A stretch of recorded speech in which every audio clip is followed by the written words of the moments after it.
This episode is brought to you by Honda. Introducing the all-new, all-terrain Honda Passport Trail Sport, the most off-road capable Honda Passport Honda has ever dreamt up. The Passport features increased ground clearance, roof rails on all trims, and available specially developed all-terrain tires. And you'll stay comfortable with tri-zone climate control and available features like heated and ventilated front seats and a panoramic moonroof. Learn more at honda.com/passport. Oh, yes. It is the Anthony Cumia Show. It is Sunday night. I am actually here live in New York City. I'm beside myself, I think they call that. Beside myself that this is actually happening. I'm doing broadcast radio. I'm in New York City, and I have one of my favorite people here as a guest tonight. I thought he died in 1945.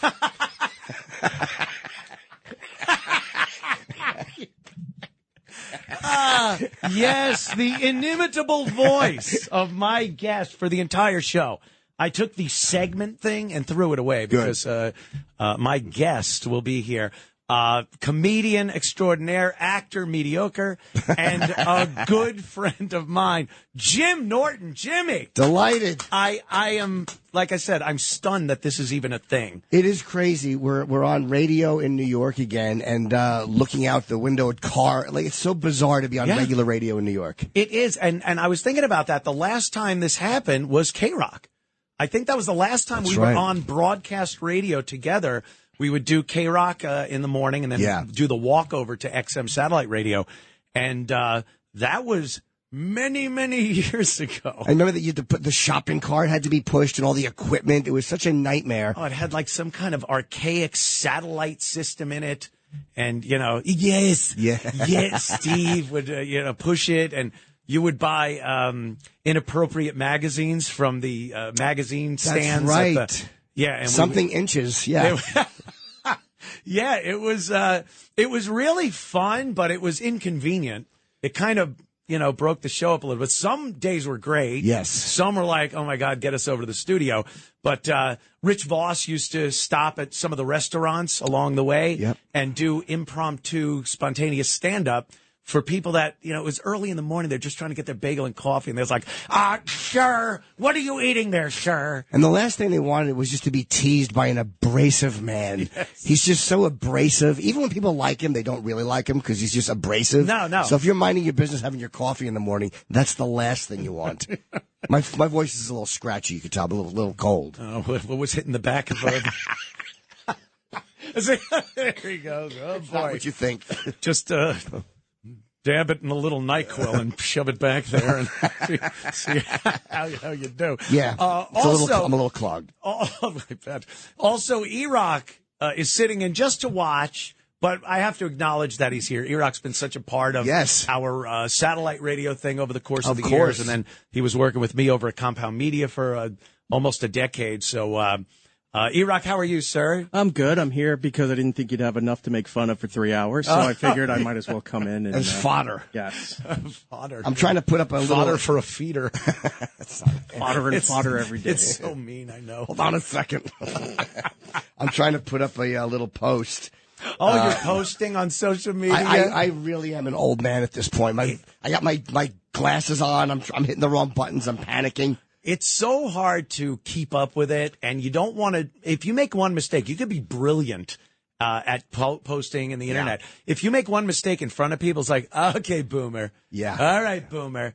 It happened. I was doing a sales meeting here from my house, and it works every single time.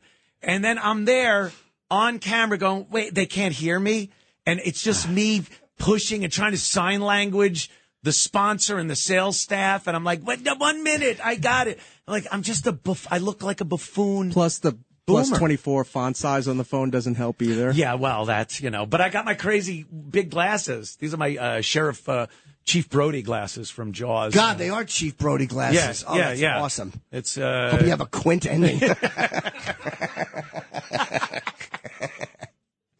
Jimmy. I know, it's so good. It really is. It's been so long. Yeah. And like I said, I wasn't looking for a gig. Sure. And they in their infinite wisdom, here, they decided to hire me because you were over at Sirius XM Satellite Radio with the Opie and Anthony show. Yep.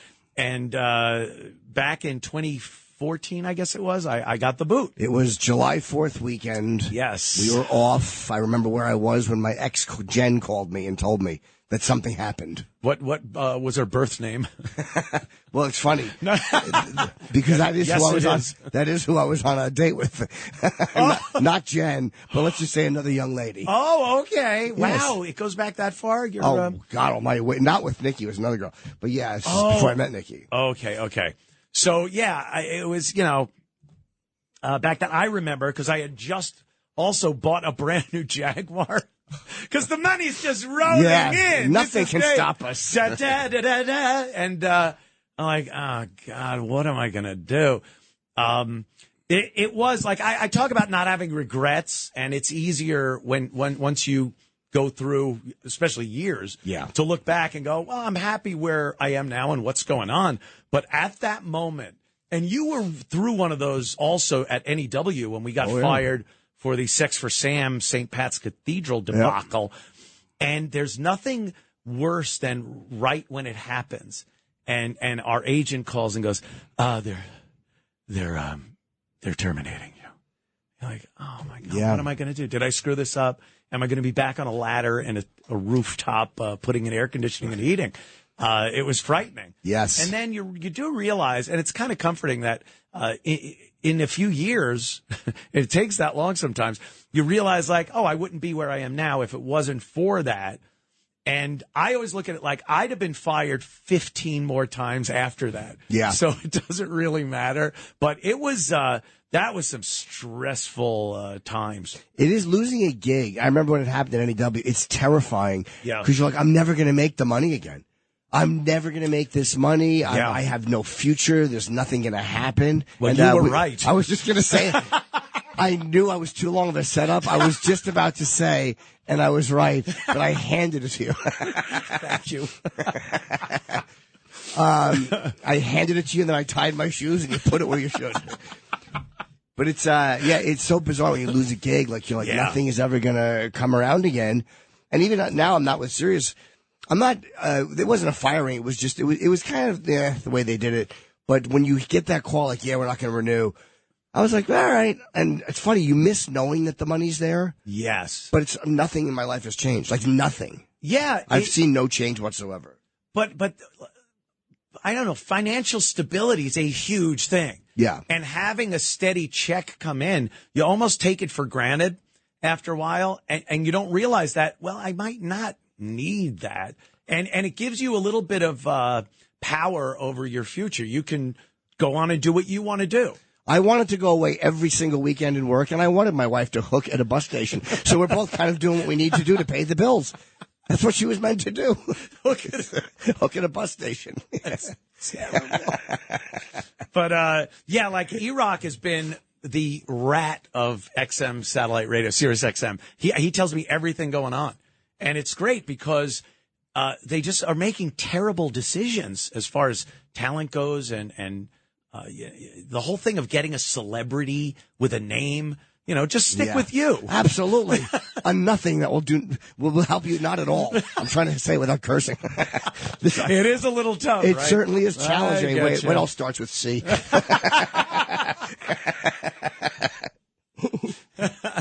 Yeah, but that's what I've noticed over the course of the years is like when we went there, it was such a change from radio, especially XM more than Sirius. But it was like this big change, and they were all about not doing what radio does.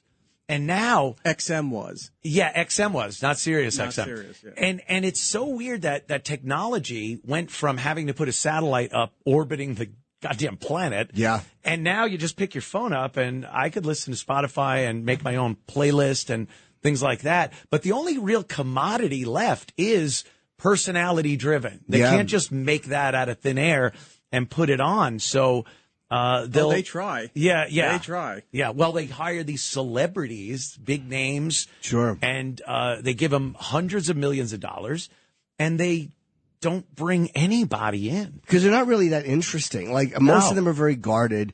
Like, they haven't had to make a living talking about their personal life on slow news days. Right. Like the most garbage comes out, like when nothing's going on in August, and then all of a sudden, like, oh, I like women who have penises. You know, it just kind of spills out. It spills out. It spills out when there's a slow news day. On your back. It never changes. Never. Nothing changes. Never changes. But that's when the stuff comes out, and celebrities are not used to that. They're not used to these slow news days where they have to like fill it with their own personal They're life. very guarded. Yeah. And yeah, there were those days. I mean, the one refreshing thing about it is you really don't have any secrets that anyone could use against you. Not like, they're trying. But those slow news days when you're looking going, I'm going to have to delve back to my teens on this one. Yeah. Boy, that's going to be ugly. Oh my God. There's like the New York Post, like the headline was sunshine today. And I'm like, oh, well, we're going under the porch, aren't we? It's going to be a long day. Yeah, you start talking about yourself. And I think celebrities that get these big paying gigs in broadcasting these days, they don't have that in them. They could get their buddies and they'll get a little traction. What's the name of that show with all those guys? There's like 4 of them, celebrities, the guys. Sopranos. No. Was it a podcast? No, yeah, it was a podcast. Is it with Will Arnett? Yes, Will Arnett. Yeah, that's those guys. Yeah. Smartless. And who else? Jason Bateman? Bateman. Those guys are huge. The guy from Will and Grace. I mean, they're funny. They've been through a lot of stuff. They got Hollywood stories, but I don't think they're broadcasters. I don't think they have the ability to just talk about stuff that is kind of embarrassing. Sure. And, the ability to convey an entertaining story as a relatable person. I don't know. Yeah, they're probably just telling story. Like most times when they interview those people, and not Will Arnett because he's funny, but like when they interview like an actor, and they say, "How was the movie shoot?"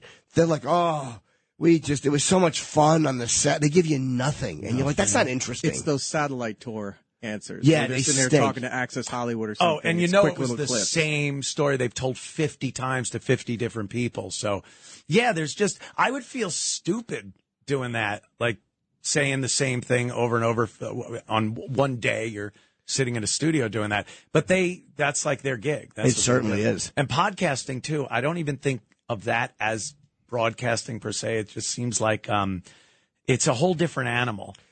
It is, and the one I started one right after because I was allowed to because there was no radio. Yeah. You got a Nook and Pee? Yes, I do.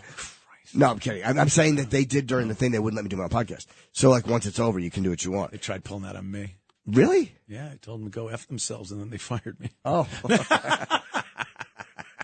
Yeah, I was doing the compound thing from the basement, and they had a problem with it. And then I went in and went, it's nothing like the radio show. Right. This is, again, bring up 1945. It was just fun. It was a Sure. fun thing, the hobby that I was doing in the basement. But do you remember we were trying to figure out, like on snow days and stuff, he could do the show from there, so he doesn't have to come in. And that was like how they couldn't even fathom that. Yeah. Now they don't even want you in their studios. No, they don't want anyone there home. anymore because then they could go, well, you're not even using our studio, so we could pay you less. And that's what they do. I take calls on my thing now. Like, it's an advice show, but I honestly like the live interaction with people. Like, I like listeners talk, even though sometimes they suck and they're idiots, but I do like when they take you into a weird direction that you never would have thought to go in because it's just, they're talking about something in their life that wouldn't have been on my mind. That's what, this is kind of a new thing or an old thing that's new again is, phone calls. Yeah. Because when you have a subscriber-based show, like I had for many years and still do, you're not going to get calls from people. They pay to listen to you. Sure. You're not getting the errant call or the person that doesn't like you. Yeah. How long at NEW did we have to take calls in here? Play the music. Yeah. You suck.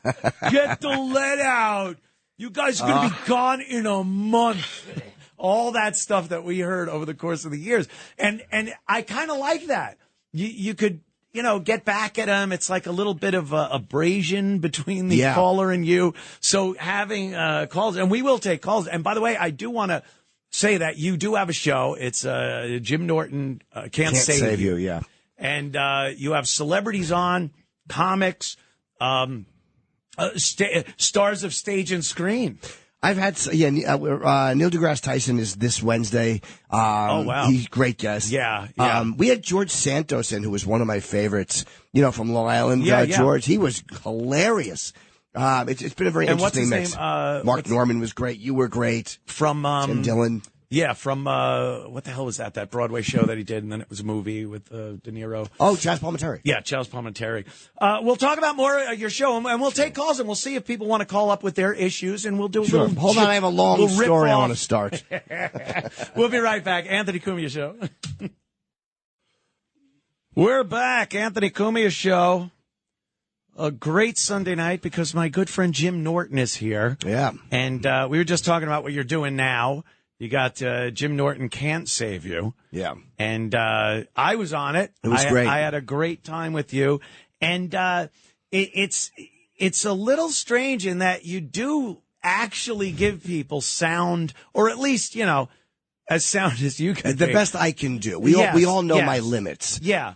But most people would think like every single call is going to be a joke or, you got to crap on the guy or something. But you've heard some people with some real issues, and they feel compelled to call you for some I don't know why. I think reason. I'm the relative comparison, like where they know that I can't judge them because I'm also a mess. That is I'm true. a disaster. Yeah.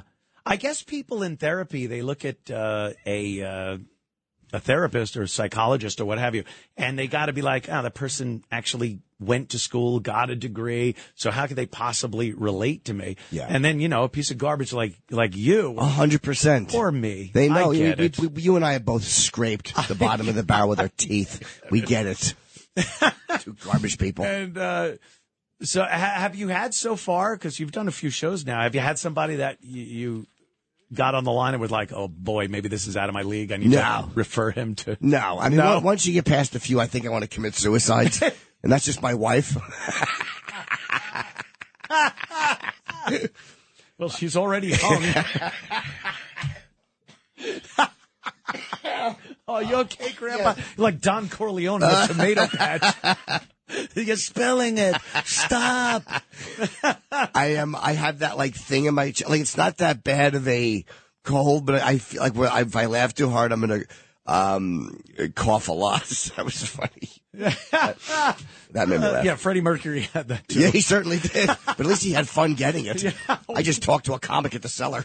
Oh, apparently, yeah, Freddie Mercury. There's a picture of him in bed with 5-10 guys. And everyone, whenever you see Freddie Mercury, because there's a lot of documentaries and stuff about him, and you just go like, oh, that must have been where it happened. Here's my impression of every guy who was ever with Freddie Mercury. Less teeth. Giant teeth. He certainly did. Got the yellow and black lines painted on his lips like a hopper and a wood chipper. Please steer clear. Aw. Oh my God! Yeah, this is a quick one.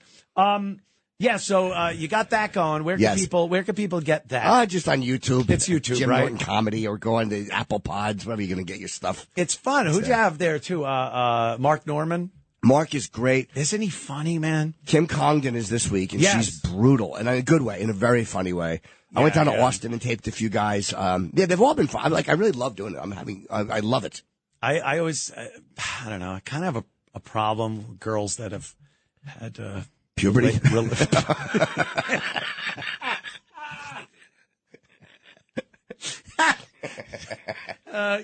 Yeah. I might as well just say that.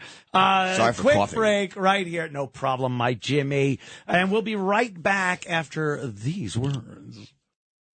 Anthony Cumia Show on a wonderful Sunday evening in New York City.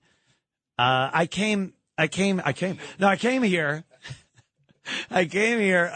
Thursday afternoon, and the first thing I was greeted with was a news story about the wonderful subway system and what goes on in it. Do you got that clip? Can we play the news clip about the guy on the subway, if you have it available? Say this man performed sex acts on another man who died on an R train. NYPD officers responded to reports of a body on that train at the Whitehall subway station just after midnight. That was yesterday. When officers looked at video from subway cameras, Our police sources say they found the man in the yellow hoodie there sexually abusing the corpse, stopping only when passengers entered or exited the train. Police say that man had been dead for several hours before that vile attack. I mean, honestly, I back the guy who did it. That, to me, he had the courtesy to stop when people got on and off the train. He wasn't bothering anyone alive. Isn't that I find that the most horrifying part of the story is that if it was a nut, that it's a plain nut, he'd have been having sex with a corpse, and then people come in, who cares? I'm crazy enough to have sex with a corpse. I'm not going to care who watches. Right. But he cared. Like, he knew it wasn't right. He was responsible. He wanted privacy. That's great. He wanted privacy. He knew he was being a bad boy. But I'm like, naughty He was boy. being very fresh. How the hell does New York get to that point? And I mean, we've all been through, we harken back to the old days of the 80s and 90s in New York City. The subways, it was just pandemonium. And I don't ever remember hearing a story like that. It was muggings. It was, Bernie Getz, the subway gunman, had to pull out a gun, and a crime, the mafia. They were making hits all over the place. I can't recall a man having sex with a corpse on the MTA. Well, let me ask you. There's a lot to the story I want to know. Did he die before they started, or had they started and then he had a heart attack and the guy's like, your obligation is until the end, we're going to do this until I'm done. And these people keep getting on and off. And this is my last time with you. I do like how you're trying to justify it. 100%. Like, maybe. Yeah, why not? Once you die, let people do what they want to your corpse. If cares. If he was dead for a couple of hours already, I can't imagine the guy going at it for a couple of hours like that. So I would assume he walked in, the guy was dead, because he robbed him too. That came out later in the story. Oh. He robbed the guy. And, by the way, other people had robbed him previously.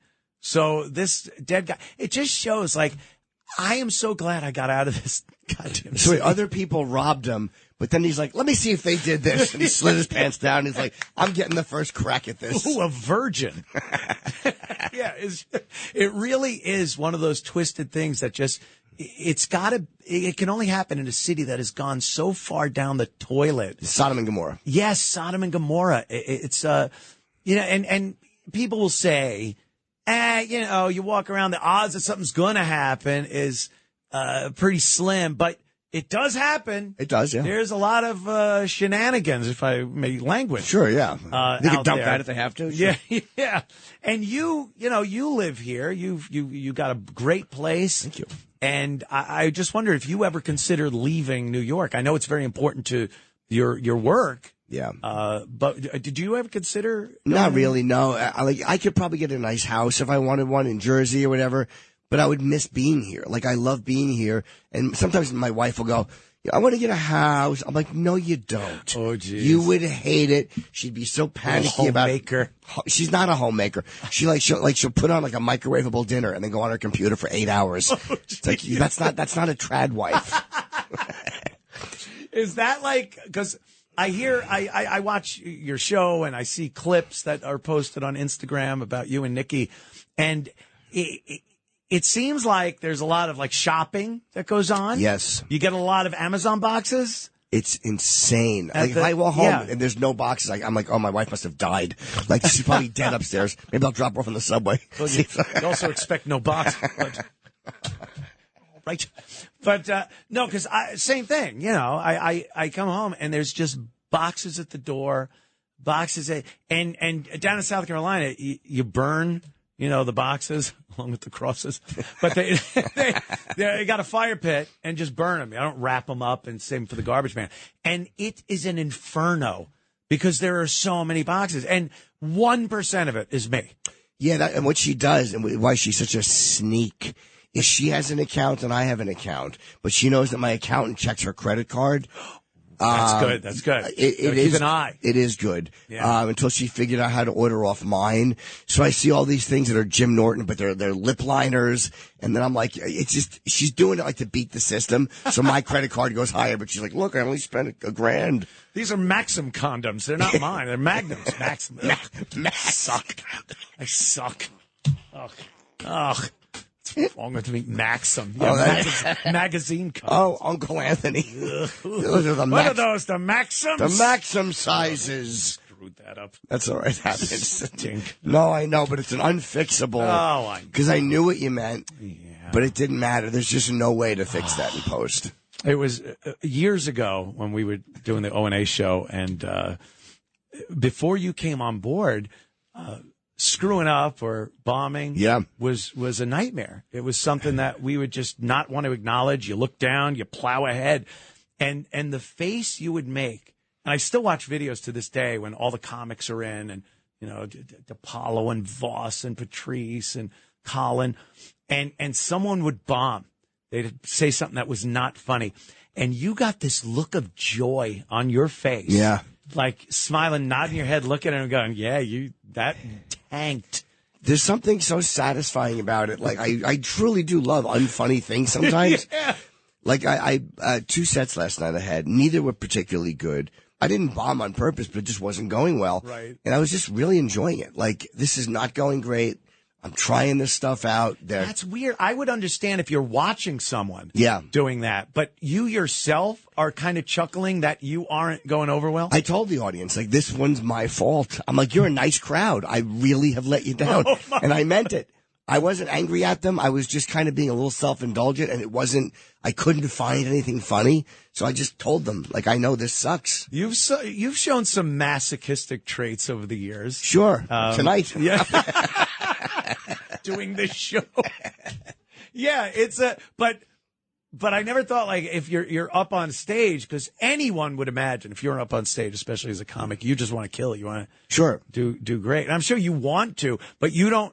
Like, that doesn't terrify you if you're bummed. No, I mean, I started the set with the best of intentions, and it just wasn't going where I wanted it to. And then you kind of embrace it and go, all right, let's see if I can just try this or try that, or just kind of enjoy this weird moment that I'm having and acknowledge it. You make something out of it. I didn't take the set. It wasn't going well, but I couldn't figure it out. Some comics like Big J Ogerson is so good at crowd work. He's great at it, yeah. And anytime I watch you, it seems like you only do crowd work when something happens that dictates you need to talk to. Or if I'm in the mood, crowd, or in the mood, Yeah, I'm usually not in the mood. Like, I feel so much better if I get a laugh doing something I want to do. Not that I hate crowd work. I don't hate it, but I just like, not your cup of tea. Yeah, I don't love it. Yeah. But, it's not that, it's not that hard to do. Yeah. And I do enjoy it sometimes. Some people are so good at it. Jay's great. Like, it's he's like the boss, so is great. fast, and you don't want to sit there and have to look at them and think of something. Yeah. You just look like a dolt. Voss is, I'd say Voss. He's a dolt. He's a dolt, and yet the fastest at crowd work. He is really good. Because he can be mean so quickly. But now him sitting in a chair on stage, he saw one of the legs off. I honestly, I don't blame you, because it is angering. But he's been doing that for years. Like, Voss goes through phases, like where he'll sit, where he'll stand, the same height either way, which is kind of odd. But he's gone through that thing where he would just sit, and he went through that for a long time, and then he stopped and he started again. Yeah, I'm not quite. I don't like the sitting thing. Well, it's kind of Bill Cosby, Sure, and there's other things about him you love. I was going to say he wasn't a whip at getting girls, but the UFC thing. I know you're a huge UFC fan. Love it. Some of the greatest segments were when we have UFC guests on the O&A show, and they would do moves on you. Yes. They would put you in various holds and locks and choke holds, and you would tap out and make horrific noises like you were dying. Getting choked, kicked. Again, a little masochistic. Yeah. But you're a fan, and UFC last night in Miami. It was great. And Trump showed up. Yep. And it was, again, like, this guy shows up at these predominantly blue-collar events, and people love this guy. Can't get enough. He makes, and they played music for his, I think it was American Badass by Kid Rock. Yeah. And I think Rogan or one of those guys pointed out, he's the only guy who's not a fighter who walks in with an entrance and music. Entrance music and a posse. Very funny. And he goes up, he gave Rogan a big hug, and, and they have a little chit-chat. Rogan's so funny because he calls, he goes, "Yes, sir.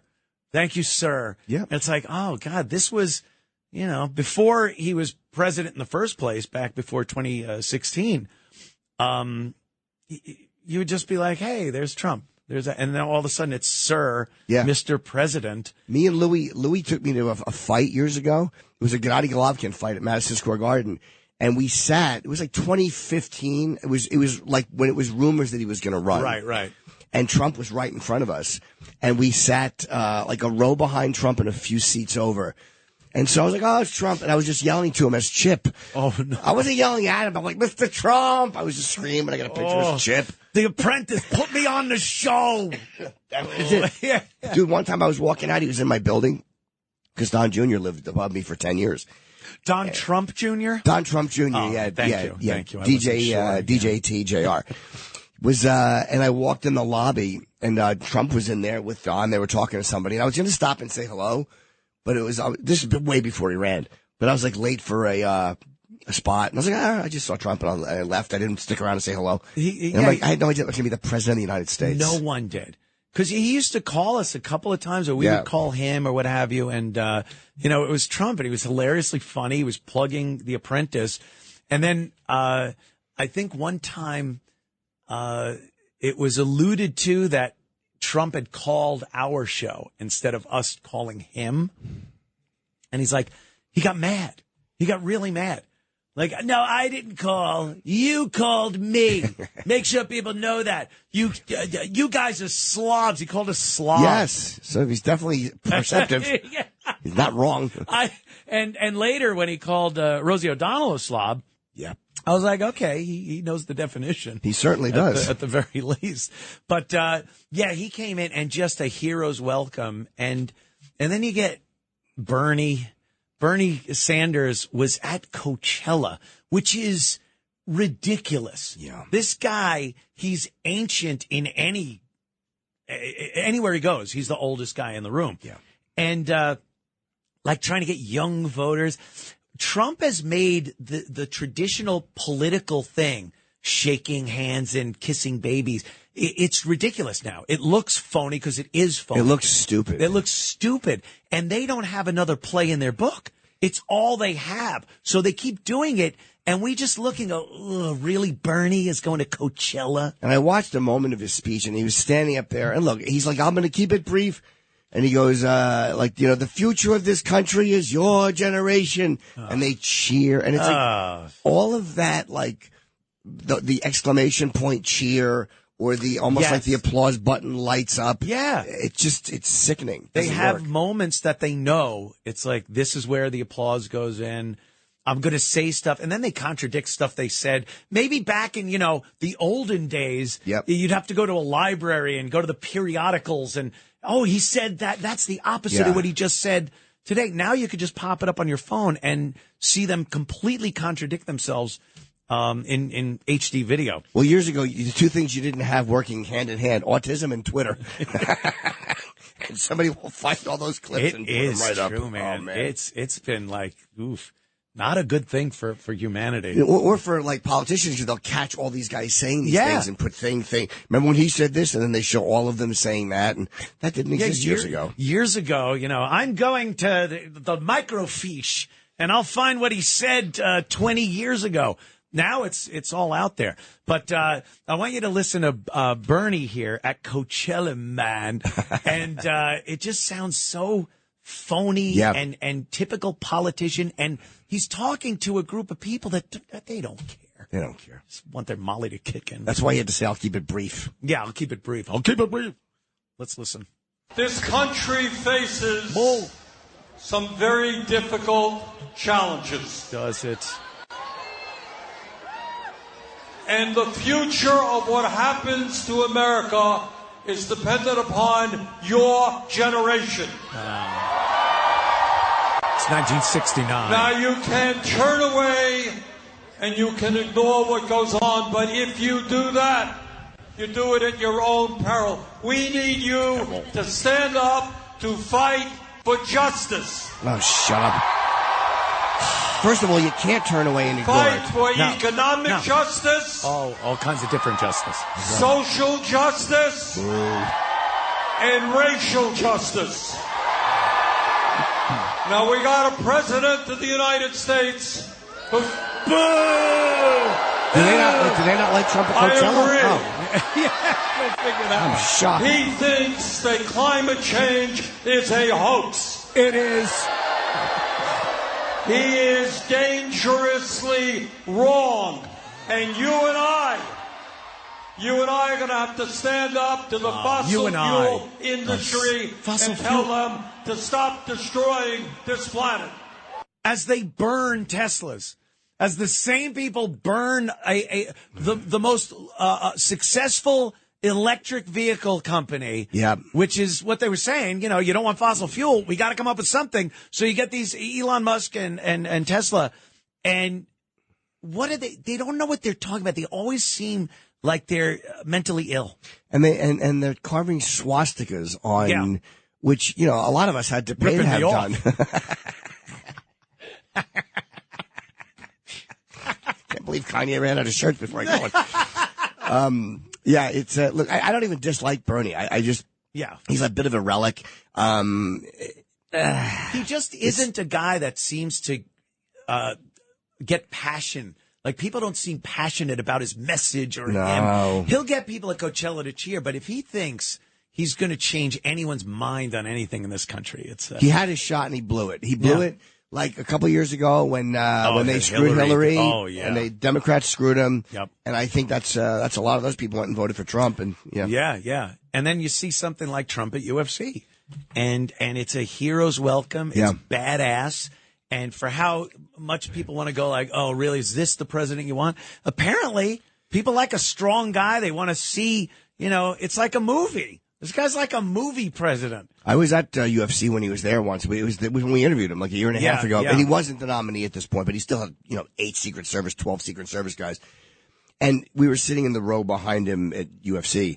And to see the Secret Service interacting, 'cause there's so many people that want to walk up to him. And there was this one agent that literally it was like a robot. He just stared at Trump for the entire 4 hours. Didn't take his eyes off him. These guys are really good. You don't want to be the one that loses the president. No, and they really are. Their presence is felt. I mean, they close it after we talk to him, and he leaves the room. They lock the door and they go, okay, we're going to take him out, but you guys have to stay in the room until we take, it doesn't matter that you just talked to him. Wow. The door is now closed. Right. You no longer have access. Stay in the room like every other schmuck on this floor. Right. It's, they just really know what they're doing. Yeah. We'll take a quick break and we'll come back with my good friend, Jim Norton. And Erock. Wherever he went. Allegedly. Eating the pizza. Yeah, kitchen. Anthony Cumia show. Wonderful show today because my good friend Jim Norton is here. You have to reset, so I don't mind it, but I actually do it sometimes on my podcast. That's what a hack I am. It's like on the radio, people tune in randomly. Right, yes. But I'm doing a podcast, and I'm like, hey, call up if you want. You're talking to Jim Norton or whatever. And I'm like, they know who they're talking to. No, it is. There's a big difference between podcasting and radio. And I've been doing podcasting for so long, I kind of forget. Like, I just yap for an hour and a half on my show. Yeah. I don't care, where the breaks go or anything. And now you got, a room full of people looking at you breaking things. Break! It's time for a break. Yeah, the break thing. Oh, okay. Yeah. Where is Erock, by the way? He just disappeared. I don't like it. He disappeared after we were asked if we want pizza. You think he's waiting by the elevator with a feed bag under his mouth. Sitting pretty with his paws up. I'll take this. He just tips it.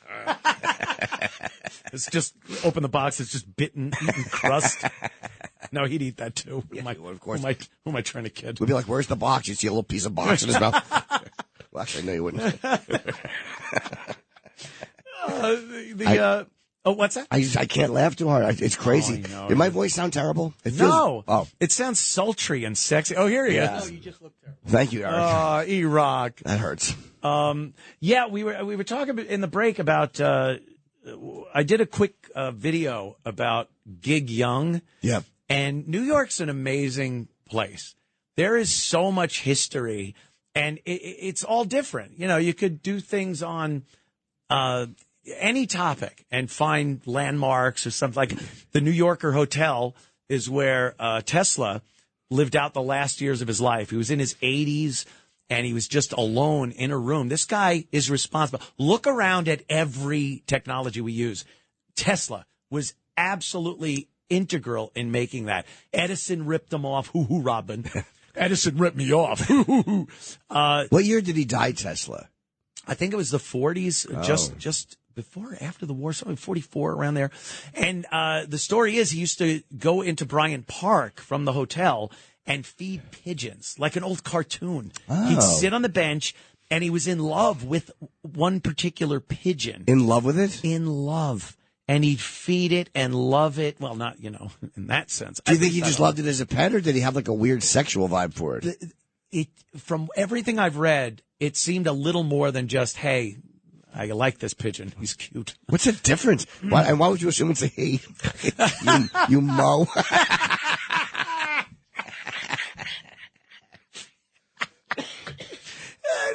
I don't know. Yeah, why would I? Yeah. I assume all pigeons are. So he would do that, and then he'd go back to his hotel room at the New Yorker, and they have like a plaque dedicated to him, and they have like a kind of a really small room with some interesting facts about Tesla. But this guy was the guy. Every bit of electricity we use is because Tesla came up with alternating current, and Edison was like, direct current is the way to go, and it just wasn't. What's the difference? They stole direct current. Can't really you can't really transmit that power over great distances. Is that AC/DC, right? Yeah. Okay. So there, you would know that. I certainly would, because of the band. Because of the band, not because of the mouth choices. Where you put that? Yes. So you can't really transmit DC over long distances, and AC. He was like, and they were like, well, it's impossible to do alternating current, and he came up with it. And then Edison stole his patent, and because he was with General Electric, and they had lawyers and everything. So he just ended up being this destitute old man dying at a hotel on 8th Avenue in Manhattan. How do you afford a hotel if he was broke? I don't know. I think he had some relatives that just were paying for him because he was really feeble at that point, but just a brilliant man. And like that's an interesting story to me. Yes, it is. So you go around, and there's plenty of things to do. So I found the Osborne apartments, and it's right across from the WNEW studios we used to go to, across from the Brooklyn Diner on 57th and 7th. And Gig Young, he's in one of my favorite Twilight Zone episodes. And he goes back to his hometown, and he sees himself as a little child, and he's trying to convey to the kid, like, please enjoy your childhood, because he's a business guy. He's burnt out. His life is terrible. And he wanted to stay, and then his father told him, like, you got to go. Like, this is for him. He's a child. He wound up blowing his wife's brains out and blowing his brains out in this amazing hotel, the Osborne, on the corner. So I just did a quick break on that. It got like 20,000 views in no time. As you're saying that, I never thought I could envy Gig Young. I'm looking it up as you talk. That was like 1978. Yeah, 78, which is weird. He did a few movies. He was supposed to actually be the Waco Kid in Blazing Saddles, but he was so drunk that Mel Brooks fired him. He was supposed to be the voice of Charlie in Charlie's Angels, and he was so drunk that he got fired. And then he blew his wife's brains out. Pretty funny. That was like after a month of sobriety. He finally has a clarity. We'll be right back in moments. Don't go anywhere. Welcome back to the Anthony Cumia Show. Of course, I'm here with my guest, Jim Norton. And people on the camera can see me blowing my nose. I mean, I am a mess tonight. Yeah, I'm a mess tonight. At least it's your nose. Let's take some phone calls, Jim. People love you. They want to talk to you. I guess I could just plunk one of these down. Sure. Huh? All right. How about Rick? Is that it? Did I get this? Do I have to double click? There we go. Rick from Jersey. How you doing, buddy? All right. How you guys doing? I was going to tell Jim Norton I got a party with you, but after that Subway story, I'm having second thoughts. Well, look, if you don't want that to happen, wait till you get home to die. Don't die on the subway with a great ass and expect everyone to ignore it. So listen, I heard Neil deGrasse Tyson's name mentioned. Yeah. And I just wanted to tell you, he's not a friend of ours. He's property of George Soros. He pushes the global warming scam. Anybody that pushes the global warming scam, guilty of global child abuse. Well, I had him on. Kids, the world's coming to an end. That's child abuse. I had him on a few times, Rick, and like I don't get into the politics of it. He's an interesting guy to talk to. He's great when a flat earther calls up and you want to refute it. It's nice to have him in the studio that day. He was out. I guess he had done. Was it my show or he did somebody else's show? Erock. He did your show and then used to do Star Talk over it. Yeah. He was out and he was in the green room, and I had a flat earther on, and he's, the nonsense of flat Earth. Just stop. Yeah. And I go, I wish I had a astrophysicist here and it's like, oh, there he is. So again, just refuting everything. I'm at the point right now where everything that's happened, I'm not just instantly going to say that's impossible or that doesn't happen. I used to be very pro-government and go, they wouldn't do that to us. And nowadays, I give anything the benefit of the doubt. I go, well, maybe. Yeah. But flat Earth, stop it. It's idiocy. It's idiocy. Thank you, Rick. And what do you mean he's not a friend of ours? We're not teams.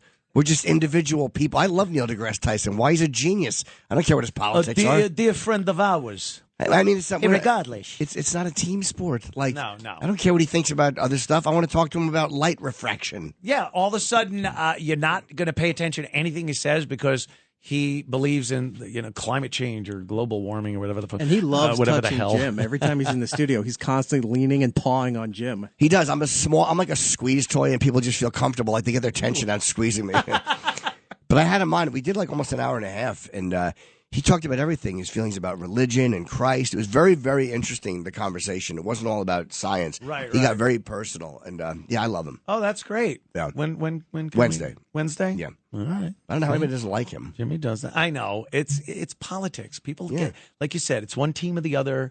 Never the twain shall meet. You have to hate anyone that believes everything that you don't believe in. So, I don't know what happened. We were supposed to get these phones and get on the internet and share ideology and the way we feel about things.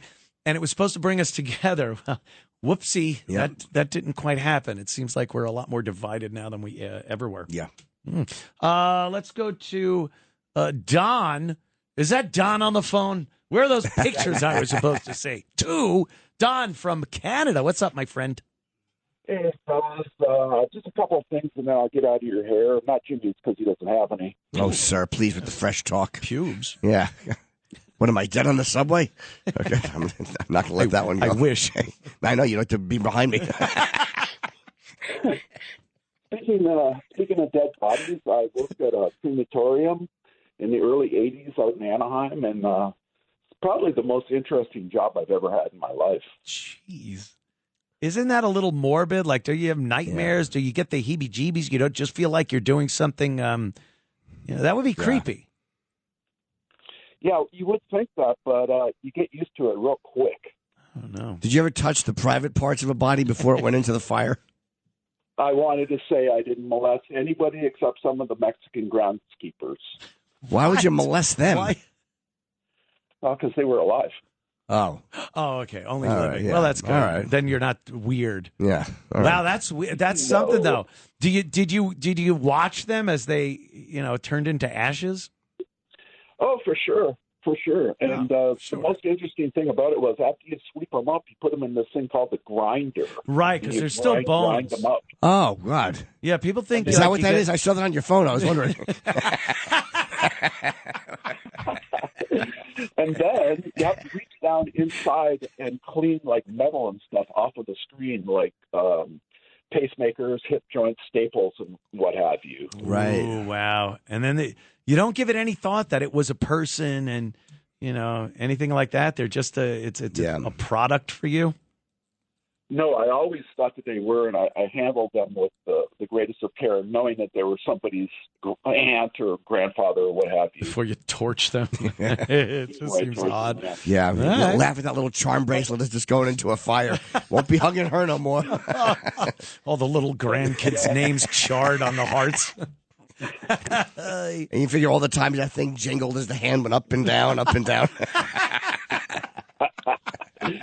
The interesting thing about the grinder was I'd pull out these little hunks of yellow metal that was really heavy, and they would tell me, "Oh, just put that in the soap dish." And at the end of the day, the soap dish would just be full of this stuff, and then in the morning, it'd all be gone. What was it? You know what? I'm going to leave that to your imagination. Here's the last thing. Anthony, Gold? I want to thank you for introducing me to the great Chris Baldessano. I love that guy's his name comes up. karaoke. Yes, he does a karaoke. I love his karaoke on YouTube, Subdivisions. Yeah. Well, thank you, Don. I like Chris, too, but it's not the Chris show. Thank you, Don. Yes. Take it easy, man. Very hurtful. Very hurtful. Mention Chris during Anthony's show. Very hurtful indeed. It's the Anthony Cumia show, for God's sake. I think I almost cursed before. Did you punch out? You dumped out of me? Did you almost curse? It was 2 letters of the F word. I didn't even get to the real crux of it. Oh, I didn't even catch that. Yeah, that's like a first. That's a first. I'm gonna refute it. I'm gonna have him review the replay and see if I should have been called out on that. Oh, one. okay. You think sometimes they might panic? Yeah. I want to get back a little bit to the Hollywood celebrities and some of these deaths. Of course. Jim Norton's here, Hollywood. So you've been in a couple of that's right. More celebrity talk. Spider-Man. Yeah. I think nowadays we look at Hollywood and the glitter and Tinseltown is definitely tarnished. Yes. It's not what it used to be. People don't have this adoration for celebrities anymore. No, they hate them. They hate them. Yeah. And I remember years ago watching The Tonight Show with Johnny Carson, these celebrities would come on and they never talked politics. It was, I'm opening in Vegas. I was hanging out with Jimmy. I was hanging out with this guy. And it was all fun. Yeah. And they never got serious. And then for some reason, they started opening their yaps about politics and what we should be doing from, their gated house in Beverly Hills or wherever, Bel Air. And people started hating them. And then there's the other part with the supposed adrenochrome and the child abuse and all that stuff. And then I was looking back and thinking, what's adrenochrome, like child blood or something? Yeah, it's like supposed to be some kind of serum they come up with. And if you have to frighten the kid's got to go through like a living hell, and the adrenaline pumps into their system. Your rug must be covered in it.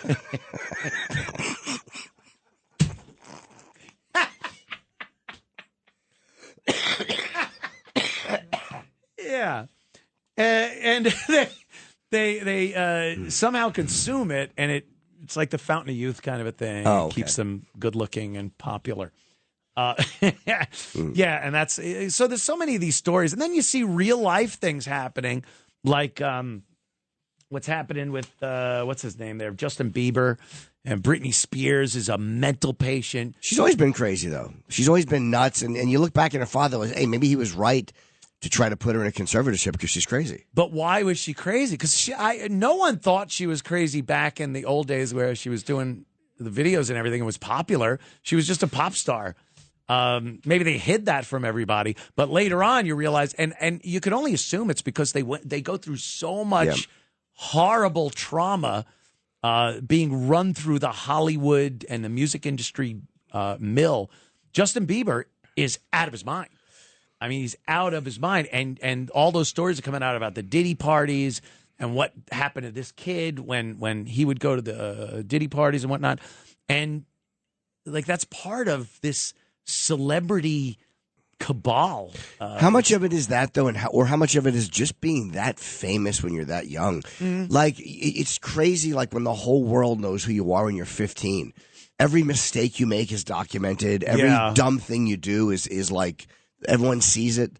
Like, even Gary Coleman didn't have a great ending. And he's one kid that no one thinks anyone molested. And yet Gary Coleman wound up just falling down his basement steps with his wife's footprint in his back.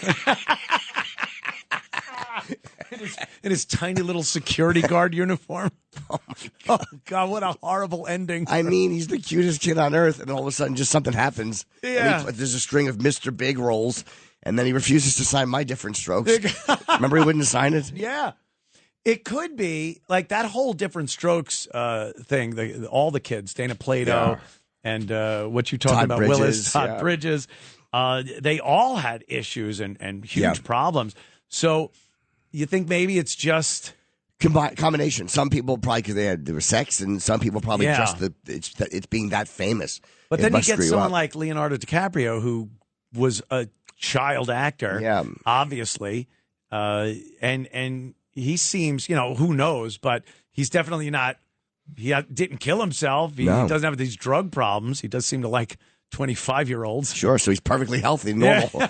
A normal guy. Look at Ron Howard. I mean, since he was a kid on the Andy Griffith Show. Yeah. And then Richie Cunningham, and he stayed pretty normal. So I would assume, I guess different people. Maybe, through different things. But I kind of, with the stories that come out, I would think some terrible things happen to these these kids.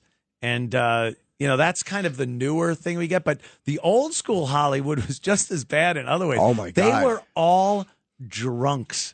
Like crazy, abusive drunks. They got married 5 times. They had kids with different wives, neglected them, and then they'd off themselves or die in some horrific car crash because they were hammered. So it's just a different type of horror that was going on back in those days. Did you see the clip that was going around recently? It was either Judy Garland or Shirley Temple when they were older, telling a funny story about going into a giant executive meeting when they were kids. Shirley Temple. It was Shirley Temple. Yeah, that's brutal. She was probably Shirley Temple Black by that point. Yes. She was married. Oh.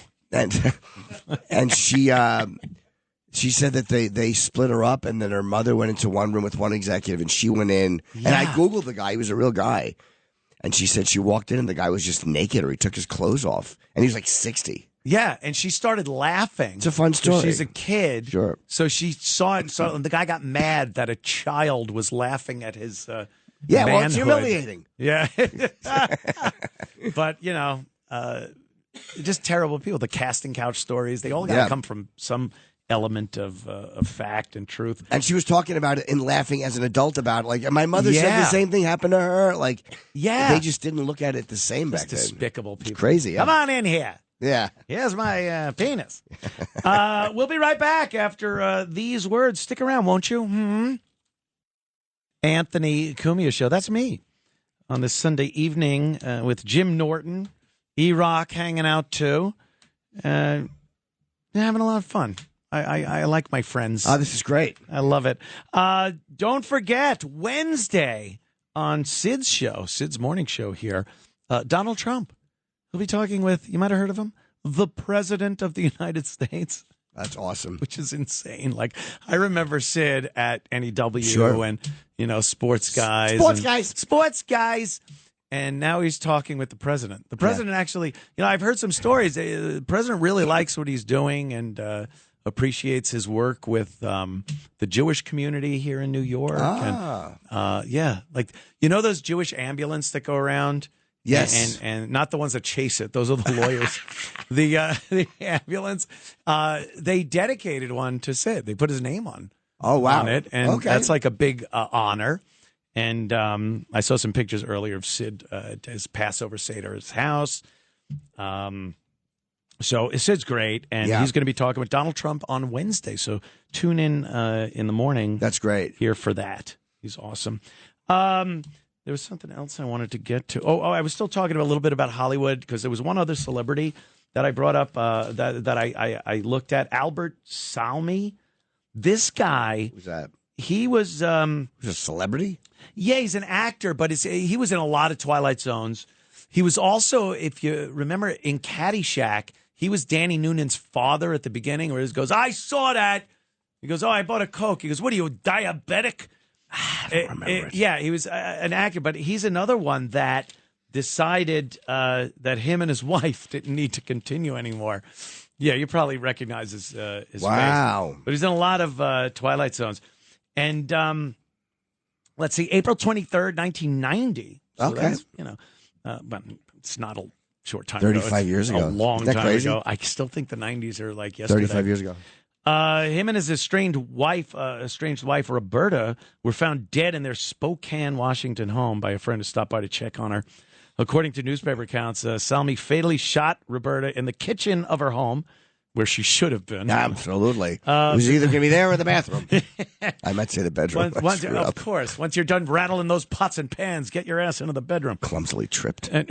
Sorry. And he shot her and then turned the gun on himself upstairs. And but there's so many of those from murder the old suicides. days. Yeah, and I think I don't know. Maybe these days actors, they accept that they're older and they're not getting the roles they used to and things because they don't seem to be blowing themselves away as much as they used to. Much as often as they should. Drugs, as they absolutely There's should. quite a list. Who I would love to. They're despicable. Mail handguns with a rearview mirror on it. Here, enjoy this. I saw your last series. You stink. Do you? I don't see you as someone that watches a lot of movies. You don't, right? You don't watch a lot of other people working in the entertainment business. No, I don't. I don't watch other You're stand-ups. not right now. No, of course I'm not. Not entertainers or people. I shot something in November. Unfortunately. That it wasn't right. myself. I know where we're going. I know, and you're not wrong. I thought of it. But I'm going to release it probably on YouTube like everyone does. But I just sent it to Mark Normand, and I'm going to send it to one other person. I'm going, could you watch this and tell me if you recognize any of these jokes? Like, I'm so paranoid about another person's joke creeping into my act and me not knowing it. Mm-hmm. So I have a third party watching it just to be careful. Yeah. I don't watch anything. I've noticed something, though, on streaming services like Amazon and Netflix and Hulu and whatnot. They will put out a series, and the first season is good. Yep. It hooks you in. And then it's garbage. Like, they just give up. And everyone's psyched about the first season, and then they just it's terrible. It sucks. Severance? Is that a good one? Oh, season 1 was interesting and good. And season 2... Yeah. I mean, oof. Same thing. What was that show that I used to like until you talked about it, and then I hated it because I couldn't. Hogan's Heroes? Dad.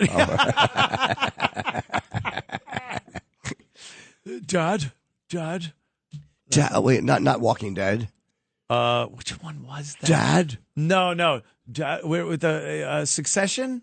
Oh, yeah. Yeah. You hated it. I loved it, and then you ruined it for me. The last season was actually good. Was it? I actually liked the last season. Yeah, I did turn around and watch last season.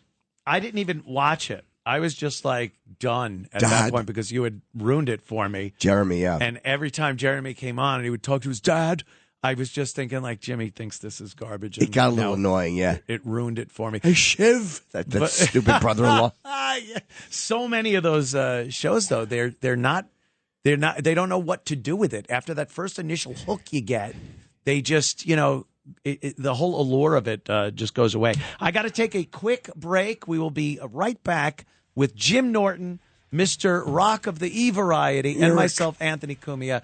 Moments. Erik. Don't go anywhere. Welcome back, Anthony Cumia Show. Yes. Right here, Jim Norton, Mr. Erock. These breaks, by the way, it's weird going into commercial break, but they're not nearly as bad as they used to be. Like, they used to be long. Oh, these are actually pretty tolerable. Forever. Yeah, these aren't bad at all. Yeah. I love the Cars for Kids song. I can't get enough of that. I keep going down the hall just to try to hope someone's playing it. I had it on my iPod. Great joke in 2007. Fat-breasted idiot. I just don't like the Cars 4 part. I was thinking the other day, like reminiscing about the old O&A show and some of the celebrities we had come in, and it's amazing. Like some of them were, you'd never expect to meet people like that. One of my favorite interviews was Ray Liotta. Oh, he was great. That was at XM, though. That was over at the old XM, That was right? at the old XM. Yeah. But like with everything, NEW, all those various iterations of the show. And you, of course, Ozzy, I know that was just a huge thing for you. The first time he came in, you were, I couldn't talk. You couldn't I couldn't talk. I just sat there. Yeah. Like Gene Simmons was the first giant one for me at NEW. Yeah. And Ozzy was XM. Ozzy called in in the afternoon on his way to a helicopter. The helicopter. Yeah. His last show, Sabbath's doing their last show. Me and Florentine are going over to England. Like last show, that's it. Sabbath is doing one more show together, all of them. Ozzy's, he's got Parkinson's. I think it's Parkinson's. He's got something. Yeah, he's got something. and he had that bad fall, so I think he's in rough shape. And they want to do one more show with Bill Ward, and Jim and I are going over there, and we're going to do gigs. And just to pay for the trip, and then go see Sabbath's last show in July. Wow. Yeah. At this point, you have to. I have to. You're like obligated to see the last show. Birmingham? What do you think, though? Because one thing you don't want to see is one of your heroes like that not being able to pull it off. And do you think Ozzy's got it in him to do? I have been watching Ozzy live. I've been going to see Ozzy since 1983. I've watched him forget the lyrics of every single one. I've seen him drunk on stage. No. Whatever he does, the voice sounds great. That's all that matters. And I know that he's just doing it because he wants to do it. So, no, there's nothing. Even if he could only croak through one song, I wouldn't care. I'm I'm happy to be here with these guys to maybe say, I would love to say hello to Sabbath. Like, do you think you'd be able to somehow score backstage, say hi, something? They're not doing any comps because it's for charity. So the way it's working is like they sell the tickets, and then there's going to be friends and family seats released. Say you're a Make-A-Wish kid. Believe you. I just want to meet the guys. Can I meet Mr. Osborne? So I keep bugging Sharon's office. Like, did they release the tickets yet? Oh. And he's like, we'll let you know. I'm beginning to annoy them. It's that pain in the ass Jim Norton. You just won't leave us alone. I'm going to buy a meet and greet package. Like, whatever they're selling, I'll buy. I don't care. Yeah. I just don't care. I can't wait. And where is it? It's in Birmingham, England. Oh, my God. Wow, that is a huge fan. I've never done anything like that before for a show. Yeah. But it's Sabbath's last show, and it's going to be with Bill, with the drummer. Yeah. So I want to see with Bill Ward. You bring him some gifts. That was one of the greatest moments in O&A history. It really was. The birthday present. You brought books. You went to the bookstore. And I mean, I know you well enough to know you put so much thought. A lot of thought. Into every single one of these books you bought at Borders or whatever it was, Barnes & Noble, for Ozzy's birthday. And it was Beatles books and music. All Beatles oriented. books. Yeah. And you brought him in, and he was like, oh, thank you, Jim. It's wonderful. And he left and forgot the books. Yep, he left the books. Didn't take them, and it was hilariously funny. It's the only way that should have worked. It worked the way it should have. And he sent Tony Dennis, who was his assistant at the time, back in. And we were like, but he wanted Ozzy's cup. Ozzy had left his cup. His cup. Because he was sick, and he had like a special cup he was drinking out of. And then we had to go, also, could you please take the books? Didn't. They stayed there for years. They did. They stayed there for years. Books. And then a few years later, I'm in Los Angeles after I got to know him a little bit. And I'm with Jonathan, and who's my manager, and my ex-girlfriend Jen. We're all going to meet for lunch. And I texted Ozzy, and he goes, "Are you in L.A.?" And I go, "Yeah." He goes, "Why don't you come over? I'll play the new record for you." Oh. So I just left my manager and my ex-girlfriend at a restaurant and went to Ozzy's house and listened to his record. Of course you would. Yeah. That's like, and they should understand. They totally did. Not only was I okay with doing that, if it was my current wife, and it was literally, if she was getting last rites, I would leave and then go celebrate with Ozzy. That's great. Yeah, because I remember that, like the first time Ozzy came in and everything, and it was huge. But it was such a great perk of doing the radio show to meet some of these people and, talk to them, ask them questions, see how weird they are in real life. Like, who was it? Was it not, who was the guy? I always get him confused with Liam Neeson, but it's not Liam Neeson. It's the Willem Dafoe. No, somebody else with Jet Black. Everyone. Oh, Gary Oldman. Gary Oldman. Yes, yeah. Gary Oldman was a weirdo. Yeah, he was a little crazy, a little nutty, but funny. But you get so used to seeing them in movies, and especially if they have a certain attitude, a part they play better than others or more often than others. So you kind of like, I expected that, but this guy's out of his mind. He was a little crazy, and I'm always so filled with shame, as I should be. I was on a plane, maybe literally filled with shame. Filled with shame. I can't say it on the radio, but let's just say the shame does come back out. We get it. Yes, it certainly does. It's a blurka sound. I was on a plane, and Gary Oldman and his family got on. And I wanted to say hello to him. Gar? I'd rather not. But I knew he'd remember me because he said he liked my special or whatever. But I was so ashamed of I just couldn't bring myself to say, because if he said he didn't remember me, I just would have been like horrified. I had to have the fantasy that he's actually still liked me. I'm very surprised because you would usually forego that, the potential embarrassment, because you were so like getting pictures with celebrities. Yeah. I've never known anyone before or since that was so into getting pictures at any cost. Dignity, yes, time, missing a flight. It all went down the toilet. Dignity.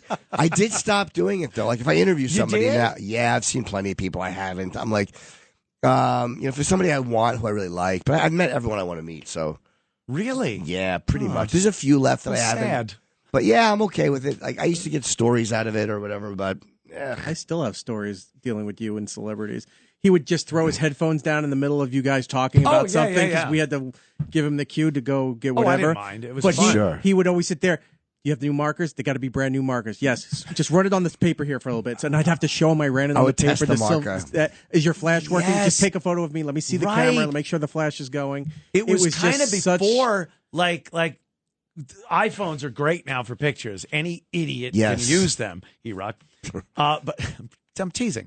But back then you had to make sure, like, don't get blurry, like a blurry picture or that, and you'd want to check the picture before the celebrity Make left. sure the eyes weren't closed. It was such a chore and strenuous. Yes. If when I would get handed the camera, I'd freak out. I'd be, I don't want this responsibility. I learned the hard way in 2004. It never changes. Never. I went to this dinner with Manny. I don't know if Patrice was at this one. It was called CORE, Congress of Racial Equality, with Roy Innis. He was the one who would, and 1 year Laura Bush was the speaker, Orrin Hatch 1 year. And I went, and Kevin Hart was there. And Kevin was just a young comic then. Yeah. So I had him in charge of taking my photos. But he didn't know how to use the flash. Oh, no. So I have a blurry Charlton Heston. I have a blurry B.B. King. Charlton Heston. Because this idiot didn't know how to operate a camera. Oh. So I learned from that moment that you always check everything. Yes, check everything. But it's a chore. No one wants to do it. The celebrity just wants a quick picture and then leave. Yeah. You're holding on to them, making them stay. It stinks. Wait, I don't look good in this one. I did stop though. I got sick of it and I just couldn't anymore. I just don't care anymore. One of my favorites was your hatred that instantly came up for Derek Jeter. You know, I always felt bad. I will say it's one of the few things in life I feel bad about. That was hilarious, though. Yeah. That was at a charity event. It was a charity event. I mean, Derek used to do a lot of, he still does, a lot of charity. And we had the... XM bought us a table. Yes, bought us a table there for this event, bunch of Yankees and Derek. And all you wanted was that picture and a signed baseball. A picture of me and him signed. Right. I had a picture from XM. So yes, that's right. You wanted that picture signed. And he wasn't signing, like he signed for girls. Was that the thing? Yeah. Yeah. I handled it poorly, though. I will, in hindsight, because he was doing a charity. I should have just paid to have it signed. Yeah. It was so stupid of me not to. Yeah, it was like, pay. That's why it's an event. It's a regret. It's like going to one of the Comic-Cons and going, I just have the picture. Just sign it, William Shatner. Sure. You know, you're supposed to pay. I saw Bill, if you want to talk about Bill Shatner. Hello, Bill. I was on a flight. I was zipping around, and was there a man on the wing or something? Was he freaking out? Wait a second. Hold on a second. To the plane. Was it like Starbase 3605? Something like that. I can't do Chip. My voice is still good. I'm coughing. But I was on a plane, and Shatner was on the flight. And he remembered me because I've interviewed him a lot, like on our show. Yeah. And at Comic-Con, me and Sam had gone. I've interviewed him, and I've talked to him enough where he saw me. I was like, oh, I was a familiar face. So we chatted a bit about horses. I forget what we were talking about. He's a very big equestrian guy. Yes, that's why I mentioned it. Okay. Of course, I want Bill to talk to me. But you know nothing about horses. I don't. I know that I'm looking at the ass of one right now. Hey. So I talked to him about horses. And it was so funny. The pilot even came out to meet him. Shatner is a giant hero. Yeah. And he's just so over it. The pilot came out. Oh, no. And he goes, hey, Bill, you and I met one time, and Shatner just goes, "Yeah, it was very nice." Oh my God! Get back to flying the plane. The pilot was so embarrassed because everyone was getting off the plane, and he just went, "Oh yeah, that was very nice," and he just walked around without looking up at him. He's the pilot. I At least know. give him, I felt something. so bad for the guy. Might have been what puts him over the edge to dip the thing down and kill everybody, including Shatner. Yeah, he worked for Malaysian Airlines. So he had a flight to take. But I don't remember. It was just so embarrassing. I'm coughing. Oh, you are a mess. I'm sorry. I wasn't going to cancel. I was looking forward to this for a long time. No. People would have been really mad. Wasn't there a time where we saw Randy Johnson, the pitcher, on the street, and you were that trying to get a photo? Ostrich lopping across 57th Street. Yeah, you were trying to get the photo, and he said no or something, and all we have is the photo of you taking him walking away from you. With a giant stork head.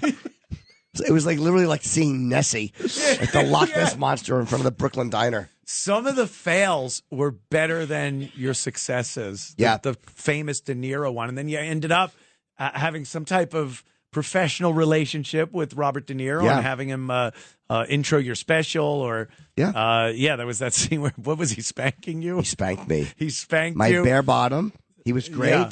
But that started out as, the story where you tried to get his a picture with him, and you tapped him on the shoulder, and looking up at him, it just went, "Bob." Yeah, and that killed me. Yeah, because I figured he would think I knew him because I called him Bob. No, Robert. And now if I email him, he gets back to me. I don't have his number, but I do email him, and he'll respond. He's always very nice. You think it's him?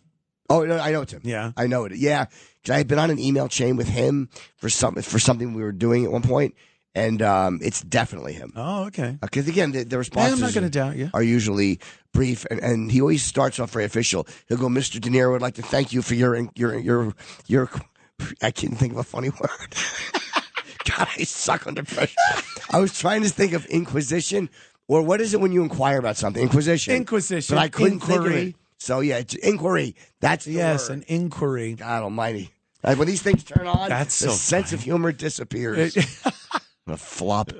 But yeah, there were a few celebrities that were just really cool to meet. And do you remember when Rogan was in and yes, Marion Barry was next door, and I went out and begged Marion. I was like, "Just come in for a minute." I got to hijack him from Sway, and then of course he was over at Shade. What was that Shade? Shade 45. Shade 45. Sway had him, and he came in, and Rogan asked him some uncomfortable questions about smoking crack, and he's just kind of standing there in the. But how is it uncomfortable? It's like that's what you did.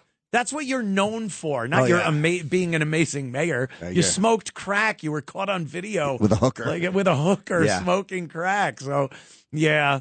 But even I've gotten crap from people over the course of the years that I wasn't aggressive enough with some guests that had things going on. But people don't understand. It's a fun. It's supposed to be a fun show. It's not like Crossfire, and I'm not that kind of guy. I get cringy.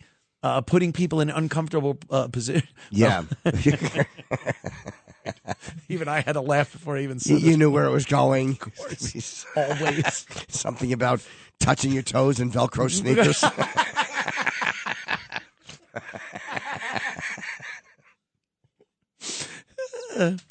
Yeah, there was some uncomfortable. I have a hard time doing it too. Like for me to get really crappy with somebody, I have to be angry with them or they have to do something. Yeah. That gets me past that point. I'm not good at just being confrontational with somebody for no reason. Right. Especially if they're being nice. Jesse Ventura was That's the example, a huge moment.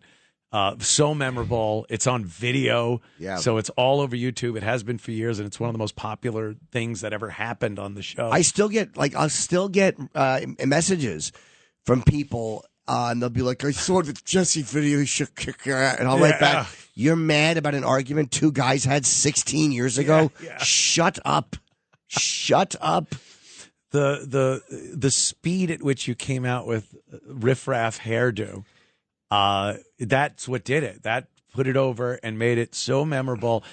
Jesse was mad, and he kept saying, "Thank you for your service." Yeah. He was the guy and then that touched him really. Yeah, my back, had my you back, very, yeah. very hard, and you just had it at that point. I didn't like that at all. Yeah, I don't yeah. like being alpha. I'm not a tough guy at all. It just set me off.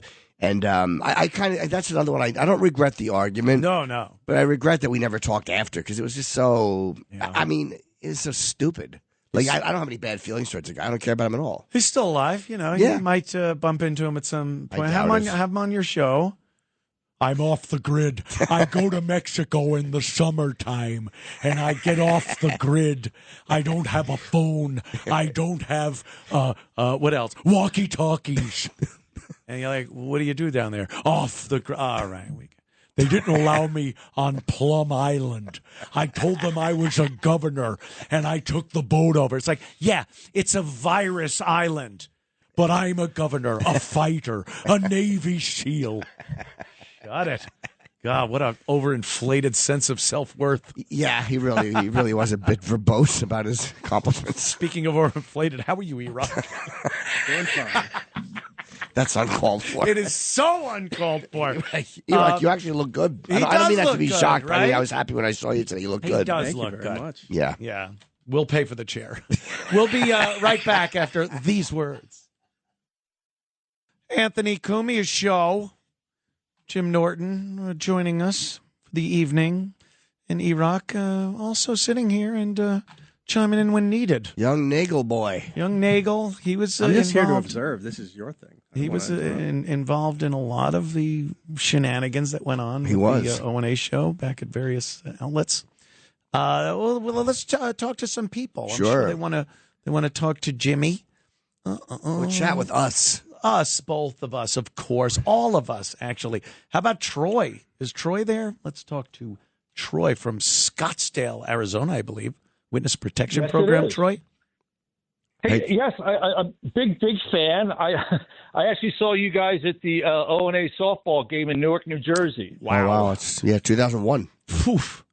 That was the biggest thing that happened in 2001. I remember that. Oops. No, it wasn't. Oopsie. Oh, God. No. I have a question. Is there a chance that you guys are going to join forces with the Chip Army and the Ant Army and do a show? Oh, my God. I forgot Ant-Man. Ant-Man, yeah. Ant-Man. Yeah, I forgot about Ant-Man. Gavin bestowed that upon me, and I hate him. I love for it. Ant-Man. Ant-Man, yeah. This is the studio's called the Ant Hill. Oh, that's awesome. And it's like, pour some sugar on the Ant-Man. And I come into the break playing Pour Some Sugar on Me by... That's how you get money, too. The Ant-Man needs some sugar. Yeah, and then they have, send little merch, donations. Antenna hats, and sunglasses that look like compound eyes. Yeah, I'm working it all out. The Ant-Man. If I am ever known as the Ant-Man, please blow my head off. Or even if you're not. Of course. You never know, Troy. I mean, obviously, me and Jimmy have worked together whenever we can over the course of the years. And I've loved doing Chip. That was, so much fun. The live shows, I forgot, we went out and did those live gigs in various cities, and it was so much fun. And Chip would write a bunch of dialogue for everyone before. And it was usually that's right. It was usually not quite as humorous as Chip had thought it would be. We had to read from Chip's script. Yeah, and it was terrible. I forgot about it. They were unfortunately bad scripts. Yeah. Anything else, Troy? My favorite episode was the one where you were drinking wine. That could be any episode. Yeah, who was drinking wine? Anthony? Of course. Anthony was drinking wine. No, and he starts singing "Stumbling In," and then I guess he had been drinking earlier, maybe. That would I don't know, sense. but you start slurring all the lyrics. It's hilarious. Oh, okay. I don't know what episode. Yeah. But anyway, yeah, I kind of pulled the throttle back on that a little bit. Yeah. We all have to Sure. mature. But thank you, Troy. Thanks you a so lot. much. Have fun out there in AZ, okay? Arizona. Bye-bye. Like some schnook eating egg noodles and tomato sauce. Is that where he was, Arizona? I think it was they all go out there. A new don't they? development. Yeah, Sammy the Bull went out there. I think, they sent, what's his name? The guy that ratted on. Sammy the Bull. Yeah, Sammy the Bull. Yeah. Okay. You said that? Sam Gravano. Yeah, I want. He's on Instagram. Yeah. And he's great. He's a great follow. But I really want to get him on my podcast. I would love to have him on, but he just won't follow me back. I don't blame him. His daughter was on one of those mob shows. Remember, we had them as a all guest. The mob girls, mob we had wives. the mob girls on, and his daughter was on, and she wasn't saying anything. And I said something to the effect of, why don't you act like your father and start talking? Oh. And it was something to that effect, and she was not happy. She didn't get a kick out of it? She didn't get a kick. It was funny. It's like, your father was... Sure. Talk a little too much. You're always talking. But, he said he had his reasons, so I would love to interview him, of all the people. There's another guy from, I think, the guy he thinks is John Alito was with that. He's a guy I've seen him interviewed quite a bit. Yeah. Yeah, he's really fascinating. All those guys are fascinating. Yeah, I've spoken to a few of them. The Francese guy, he's out and about on doing podcasts and whatnot. And there's a few of them, and you would think like that would just get you killed. Years ago, even if you're out of it for 10, 20 years, you would still be killed if you said things. It's just not the same anymore. We don't have the same type of loyalty to this thing of ours. Even, by the way, my favorite thing in The Sopranos now is watching Vito try to have sex with Phineas. Phineas with beautiful kids. My nemesis. And he goes, when he opens the door to the porta potty, thing, he goes, sound like it was a horse in there. Oh God. He played that so wrong, Vito. Oh yeah. But when his head came up with the security guy, sure, that moment, the first time you ever saw it was like, what? What am I seeing? And I watch that now though, and I'm like, why didn't he just say he was doing coke? Like he could have lied and gotten out of it, but then again, they did see him in a gay club too. Not even dancing well, by the way. I don't think that would work. No. Coke. That was awful wet coke under your nose. Yeah, why'd you have coke on your back and your hair? When he's in the club, it's like, it's a joke. That dumb hat. Oh, he's wearing like Cruisin', like Pacino in Cruisin'. Yeah. The most stereotypical gay attire in a gay club. And he's like, it's a joke. And then the one guy's walking and he goes, say hello to your wife. Yeah. Sal, don't say nothing, Sal. Yeah. Oh, blabbermouth Sal. His last ditch thing, like, don't say nothing. Like, the mob guy isn't going to say that, He was very caught. He's a fanoke. Yeah, I enjoyed that. I just kept watching him hit on Phineas. It was so disturbing, though, watching the Johnny Cakes portion where he was up in Vermont, I guess it was. Yeah, no, New Hampshire. New Hampshire. And he falls in love with Johnny Cakes. Yeah, because I'm like, I never thought I'd be doing this watching this show.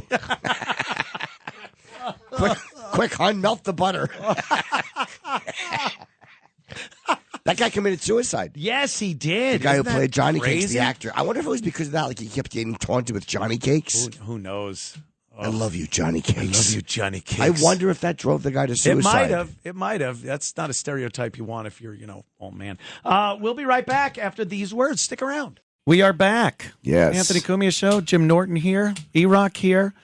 Reminiscing about the old days. Chit-chatting. So nice. Chitting and chatting. A couple of things going on. I guess we'll hit on some of the top stories. Sure. This is insane. Jeff Bezos, the Amazon guy, sure, multi-gazillionaire. He's got his fiancée, Lauren Sanchez. Sexy. You like her? Ooh, she is. Yeah, she's had a lot of work done. She has, but yeah, she's very sexy. She's like Kimberly Guilfoyle in a way. Trump sex girl. Oh, okay. You liked her too? Huh? Yeah, I like that. They're like 48 to 50, but they're in hot shape, and they go to the gym. Oh, that's interesting. Yeah. Yeah, I agree. Yeah, that's right up my alley, too. My alley. My alley. Is that what you're calling it now? What's your fingers? So he's like in the space business now. He's got the Amazon thing, Blue Origin. Blue Origin. It needed the money. Oh. Yeah, Blue Comet was the Sopranos where Bobby got shot. Right, the train. I think I'm going to do it. Yeah. You dope. Your stupid trains. So his fiancée, Lauren Sanchez, Katy Perry, pop idol star Katy Perry, and Gayle King, and then two women that I guess have something to do with the aerospace industry. They are going to be rocketed up into technically space. Yep. They're in the vessel for 11 minutes. They shoot it up. That's right. It kind of hangs out up, not in orbit, but above the atmosphere. You're weightless, yeah. And then it comes right back down again. And this is a terrible idea. I think what Jeff Bezos is doing is a carnival act. I think it's a ride. I think it's not like what Elon and SpaceX are doing. SpaceX is bringing people and materials to the space station. Sure. It puts things in orbit. It docks with the space station. Ooh, getting a little turned on there, Jim. It docks at the space station. And this just seems like a carnival ride. And I can only see it ending in tragedy. You wonder if there's going to be, like, this is what I have a couple questions about this. Would you do it? I don't know if I would do it. A part of me thinks, Gayle King said she didn't want to do it. But then when someone goes, Oprah said to her, like, you'll regret it once they're back that you didn't do it. 11 minutes later. It's only 11 minutes. A lot can happen in 11 minutes. Tell me, give me there's certain things I could do 5 times in 11 minutes, including handing over the money. Without swallowing. Okay, I'm defenseless when I laugh. Here's what I think. It shoots you straight up, and then you float. Yeah. But there's no engine on it. So when you come back down, when that thing comes back down, is it like falling back down, or how are you? Yeah, it's just falling. The Earth grabs it back and wants it back. So you're basically just, what are the G-forces like? Are you plummeting? Well, you're not slowing down from, like when a ship is in orbit, it's doing about 17,000 miles an hour. Yeah. So when it hits the atmosphere, it's got to slow down. So you're feeling a lot of G's. When you just shoot it up and it comes back down, you're not getting those speeds. So you're not getting a lot of G's. There's not as much heat on the heat shield because you're not coming through as fast as you would if you were in orbit. But if you were on a plane and it just fell from that height, you'd be smashed up against the ceiling. Yeah, you probably would be. The G's would be terrible. I think terrible. You're strapped in. No, if it's just falling, I think it has more to do with acceleration than speed or deceleration. You're gonna feel it. But this just seems like, first of all, what a great way to off your fiance if you don't want to marry her. Sure. They would never be able to say, "Oh, he did something." Yeah. It's just, look, they took a risk. It's dangerous. And then Katy Perry, what is she thinking? I think they're stupid. I think they're just stupid women. Sorry. Well, he's done it. Bezos himself did the first one. Did it with Shatner's Shatner. been on it. Yeah, Shatner did one. Yeah, he cried. He cried because of the blackness, the darkness that I saw up there. Believe me, I can relate. and then he gets down there. He's trying to tell the camera and the microphone that they put in front of his face what an amazing thing had just happened. He said that it was so amazing and scary to see how thin our atmosphere is and how fragile the planet is. You're looking around at blue skies, and then it's just blackness very quickly. And you see this thin atmosphere over the earth and realize, oh, my God, we are here because of insurmountable odds that this would work. That it actually worked. And Shatner starts tearing up, and stupid Bezos comes over with a big bottle of champagne. Woo! And just starts spraying it on Shatner as he's having this profound moment. Oh, Jeff. And it was so embarrassing. I felt so bad for Bill. And then even Bill had to know, like, okay, this is all right. Woo! But he's having this profound life moment. And but I don't see women. Sorry if I'm sounding misogynistic. Well, they're not driving the ship. No. Ugh, could you imagine? They don't even on SpaceX flights, they're not driving anything. It's very autonomous these days. Like Elon and Tesla and SpaceX is very good with autonomy. It does it by itself. They know how to.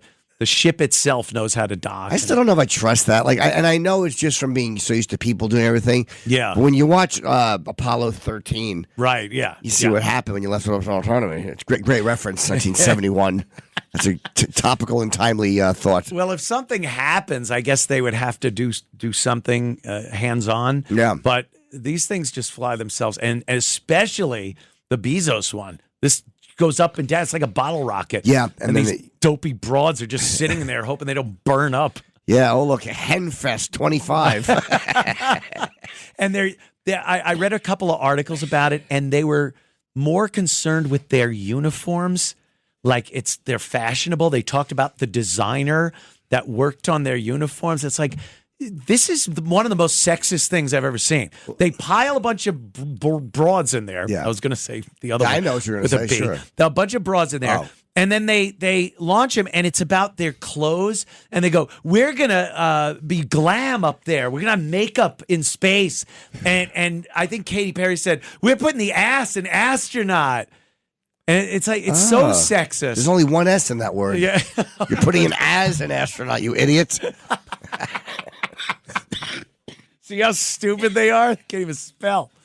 But it's just like, you're not empowering women by talking about the fashionable space outfit and their makeup and how they're bringing glam to space. So this can only end with a horrific explosion or burning up in the atmosphere, perhaps. You have to hope the parachutes work. I mean, you're relying on the parachutes. That's it. Yeah. They don't splash down in this either. They land on solid ground. Oh, do they? Yeah, at the last minute, some rocket motors on it do fire and really slows it down. Wait, even for Bezos? I thought Bezos was all parachutes. No, it has a quick blast of a rocket once it. So wait, you fall until you're almost on the Earth? Well, with parachutes. Oh, yeah. Okay. It has parachutes, but it also black because it's on ground. Russians did it like that the whole time, but they're Russian. They're nuts. They fight bears and lions.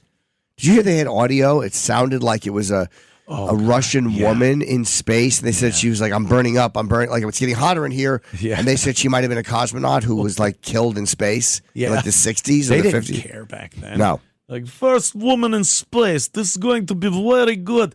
And she's screaming as she's burning, coming through the atmosphere.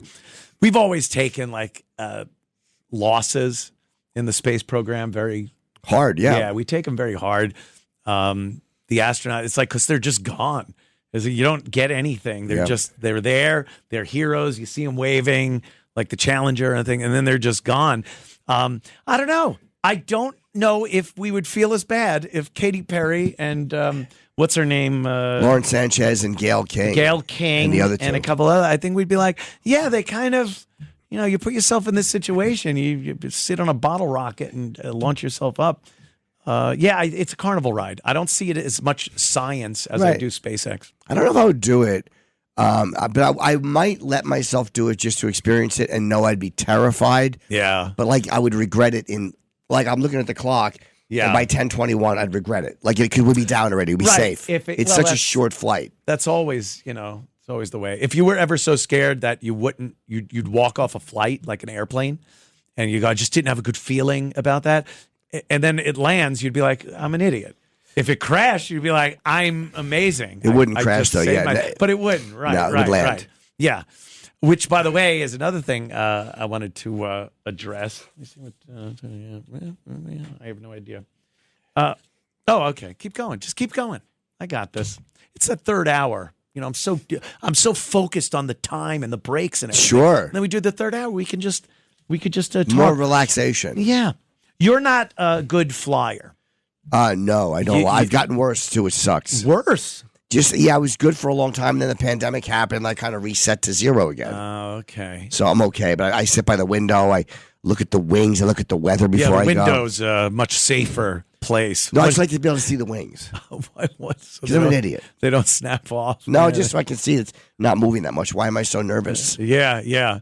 I guess the more you fly, too, the more you think like, well, that's one more chance. One more I could have, yeah. Yeah. So the odds. But what do you think about the it's not really a current spate of crashes or anything, but there's been a couple of things, and people have blamed various things like DEI and maybe unqualified people in the flight deck. Well, I mean, like the helicopter that just crashed, they said they think was that. They call it Jesus bolt. They think it might be that one bolt where if it comes off, everything. Yeah. But that pilot was a Navy SEAL. Like he was like, he wasn't a flyer. Oh. And then I heard he was a service guy for the Navy SEALs. Oh, okay. And then he got done with his military service and went into like he was a security guard for a personal guard. like big dummy. Look at me. I'm at a loss. It's so fun. I'm at a loss. Club Soda Kenny. To watch a man get older and watch his faculties go. Yeah. Club Soda Kenny. It's like watching Uncle June in season 6. I did that. Yeah. Club Soda Kenny. Yeah. So he was kind of that guy.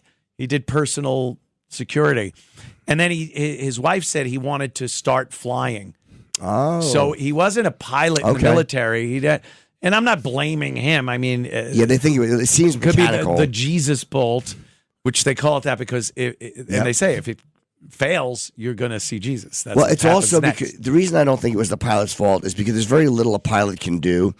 Where you see the helicopter falling, and if you see video, you can see the thing still spinning in the air. Yeah, that just came off. But there's also a theory that he had mishandled the controls. He was ham-handed on the controls, and that the rotor he smacked the tail boom and broke it off even before the rotor came off. Can that happen? Oh, yeah. Oh, man. You think that they would make it so that couldn't possibly happen no matter what you do? But if you really push forward and then pull back on the control stick, the rotors are flexible, and it can go back and bend into the boom, the tail boom, and it cuts it off, and you're done. Oh, wow. That's what I hate about helicopter. I'm not a big helicopter guy. I've never been in one, and they have flights to JFK. Yeah. And I thought of it, like, just to save the time and the traffic. But I want to do a helicopter ride once, but it kind of scares me. Yeah. Like planes, as long as you can get your speed up, it doesn't matter. You can have no motors and a good pilot like Sully. Sure. You land in the river. A helicopter, if it fails, you're done. Yeah, and there have been a lot of little accidents this year. But I look at it like the more there are, the less likely it is more will happen. Unless it was because they're putting on qualified people. That could be it, too. As mechanics, ground crews. You know what I'm seeing a lot? That people just kind of go, planes bumping into each other at the gate or at the tarmac. Yeah. And that's because your ground crew, who's supposed to, they got their little flashlights and they're guiding the planes in, they're not paying attention, or they're not trained right, or they're stupid, or they got the job because of diversity, equity, and inclusion. So the one, it was Delta airline plane, one I fly all the time, one of these CJ 900s. Yeah. CRJ? Is that CRJ 900 from Greenville up to LaGuardia. I hate those Canadian regional jets. Hate them. They're better than props, but they're too small. Yeah, they're very small. It's just first class, please. Was it bumpy coming up? A little bit. Not bad, though. I don't really mind the bumps unless it's crazy. Then I'm kind of looking. But I don't think any plane has ever crashed just because of turbulence. They kind of make them so that I the say wing that to doesn't myself fall all off. the time, and I'm panicking. I'm having full-blown panic attacks. Oh, panicky Pete. Oh, it's the worst. Yeah. But that one in Toronto, it was landing in some poor weather, and it flipped over. Yep. Amazing that people weren't killed. Yeah. But then it's like, it's a woman pilot. Was it a woman? Yeah. It was a woman flying that plane. There was a guy in the plane also, but the woman was flying it at that time, and she didn't have a lot of experience, and especially with bad weather. And I just, I take a picture every time. I post it on my social media. I've noticed. I'm like, here's an elbow check. I want an elbow with maybe a few, freckles, liver spots, some gray older arm guy. hair. Sully. Who wouldn't want Sully as his pilot every single time Mother you fly? Goose.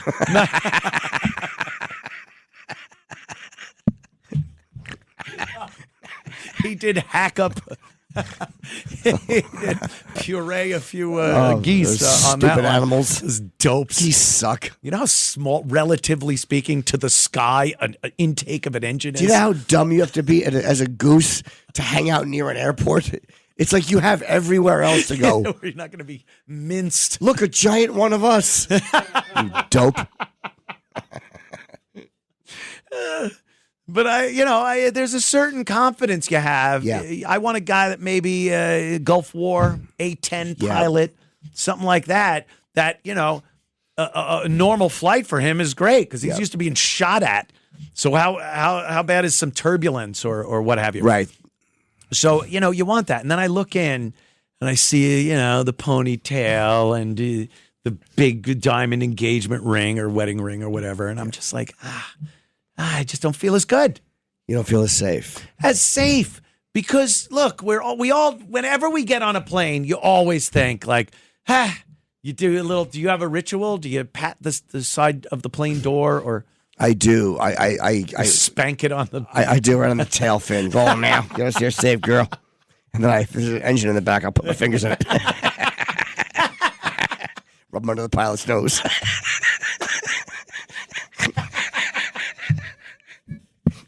Hey, you've made it every time, so I guess it worked. I sure did. Whatever you need to do. I do this thing where I double like my middle finger knuckle in my right hand. I tap twice on the right outside the door walking in. Yeah. And it's embarrassing if someone's behind me. I just got to tap real quick. But it's my little ritual. I do a thing where I actually give my fingertip a little kiss, and then I give 2 taps on the side of the door, like you kiss your fingers and tap. Why? And then I tap on the plane because I'm kind of giving the plane like, hey, baby, get us through this. That's not gonna. But the plane doesn't need that. Oh, then I stick my tongue in the pedo tube. And I French kiss it. That's the worst ritual I've ever heard. Is it bad? Tapping the door is one thing, but kissing your hand and then... It's like it's like when people kiss the ground when they get out of a plane. You're if a they've plane been hostile. molester. I'm molesting the airplane. How many planes have gotten herpes?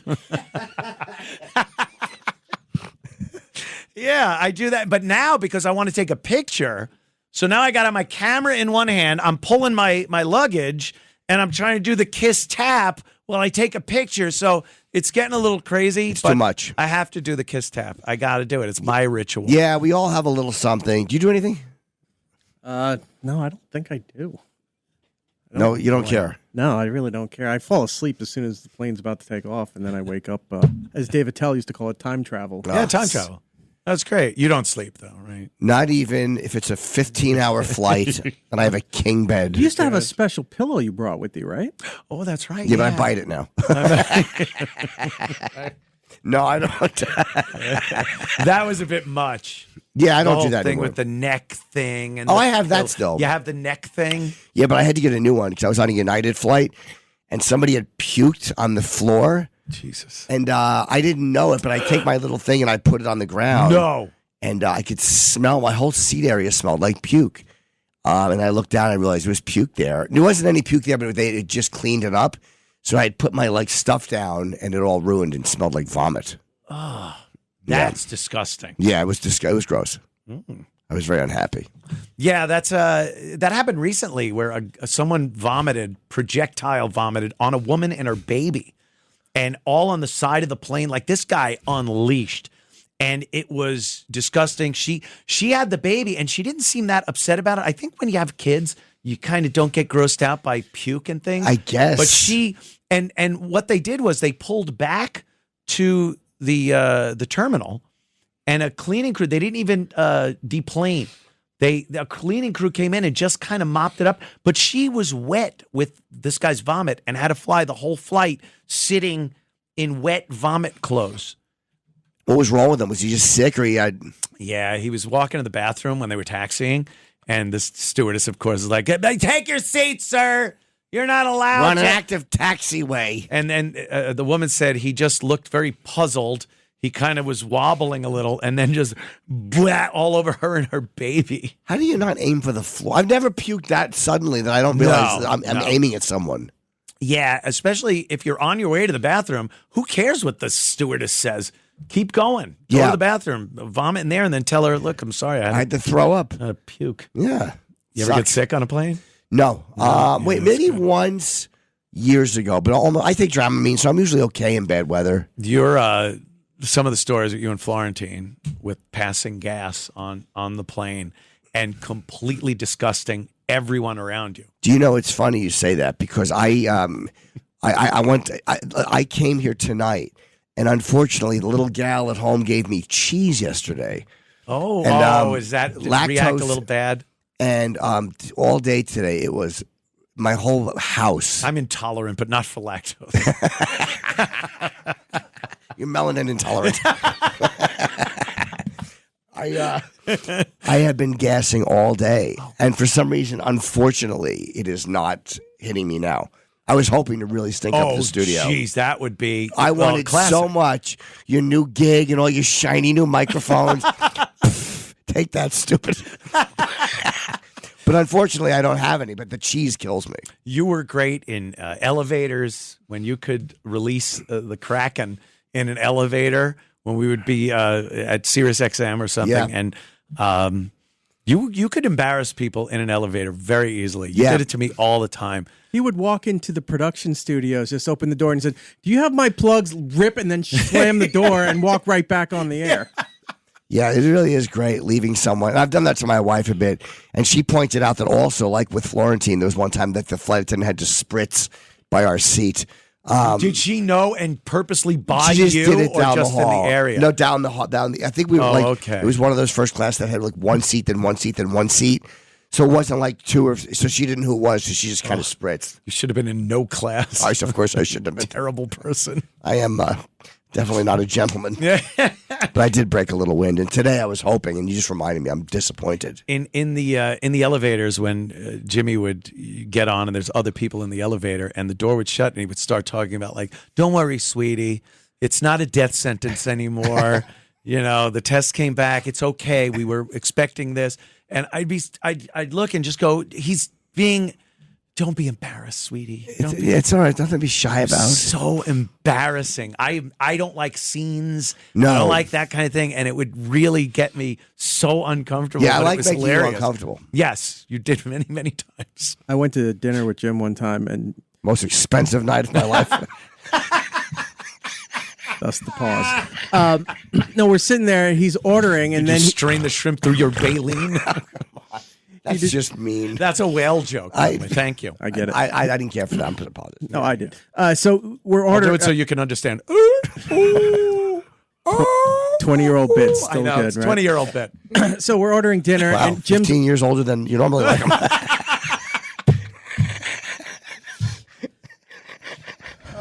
We're at the restaurant. Never Jim starts ends. to order, and then he decides to order for me, puts his hand on my head, and he goes, "And she'll have," and like it was a 1950s sitcom thing. He starts ordering my meal for me and just keeps saying, "Oh, she doesn't like this, but she'll take that, and can we get this on the side too, and maybe some for the table?" And then they go off, so I didn't order, and then he just pulls his hand back like nothing ever happened. She'll have the linguine and white clam sauce and a Coke with no ice.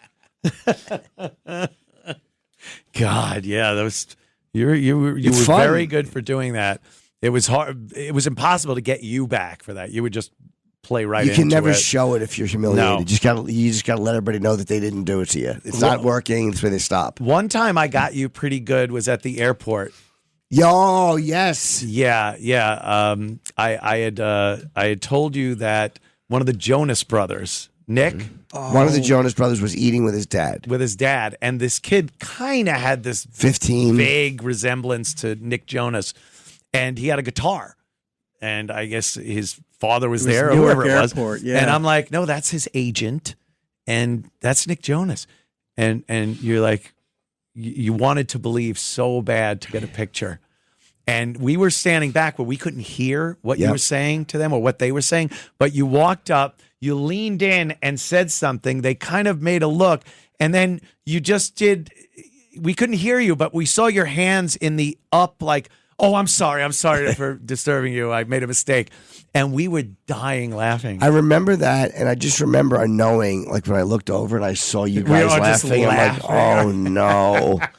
Oh no! I bothered some boy with his father. That was during a time where you were oh my crazy God, with pictures anywhere. That was the big thing. Yeah, I remember that. That was one of the really great times. That was humiliating. Yeah, those gigs were great. The comedy tours. They were so much fun, man. We would going to different markets for like just to do a day of radio or whatever. They were great. Yeah, Philadelphia, Cleveland. Do you hear from Tim? I hear from Tim all the time. Oh, no? Problem? No. All right. It's the business. It is Some what it people you get along with. Some people you don't. Some people you appreciate. Some people absolutely. In life, I get it. There are people we are friends with. There are people we know from work. There are people who try to get us fired. There are people who... life is crazy. All right. Okay. You know how there's all walks in I hear you. Believe me, I understand wholeheartedly. Let's talk to John from the Isle of Long. John, what's up, my friend? Hey, what's going on, guys? Oi. Hi, John. Hi, wonderful show. I just wanted to ask, what do you guys think the future of like talk radio and media is going between podcasts and radio and all of that? It's as far as I'm concerned, I think, like I was saying, the only commodity left is talk. It's something you can't just whip up. Yeah. You know, if I like 80s music, I could go to satellite radio 80s on 8, or I could go to Spotify or Apple radio and get exactly what I want without the pesky DJ chiming in between my Kaja Gugu songs. Hitting the post and wrecking the beginning of the song. Right. Big dumb mouth. Yapping over it. Yeah. But talk radio, that's still something that people want. They'll listen to it. There's an audience for it. So I don't know. I think that's something that, you know, the death knell for radio has been going on for years. Television, you know, talkies. Yeah. The talkies. But, you know, if you got people on there that know what they're doing, I don't know why they hired me, but, you know, people, they'll listen. They kind of want that. Yeah, because you can't just whip up a playlist of your favorite talk. No. Do you guys think podcasts get played out eventually? People are never going to stick it up because there's so many of them. There's always going to be ones that last. Yeah. No, they'll be around for a long time until the next technology comes along. But why wouldn't they? Radio's been here forever. Yeah. I think podcasting, though, is almost like comedy was in the 80s, where everyone was doing Jerry. Yeah. You know, did you ever notice? And there were 5 comedy shows on every weekend. Even in the Improv and all those things. Comedy on the Road with John Miner. Yeah. And then after a while, you know, the people that weren't that good kind of fell to the wayside, and the good people continued. But there's, you know, you walk in a comedy club and sometimes you see those headshots and you're like, what happened to that guy? Dude, I go into clubs, like clubs that have been around for a long time, and I look at those headshots and I'm like, what happened to, like, I don't know who any of these people are. Yeah. But they all had the same dream I had. They think of that when they look at your picture.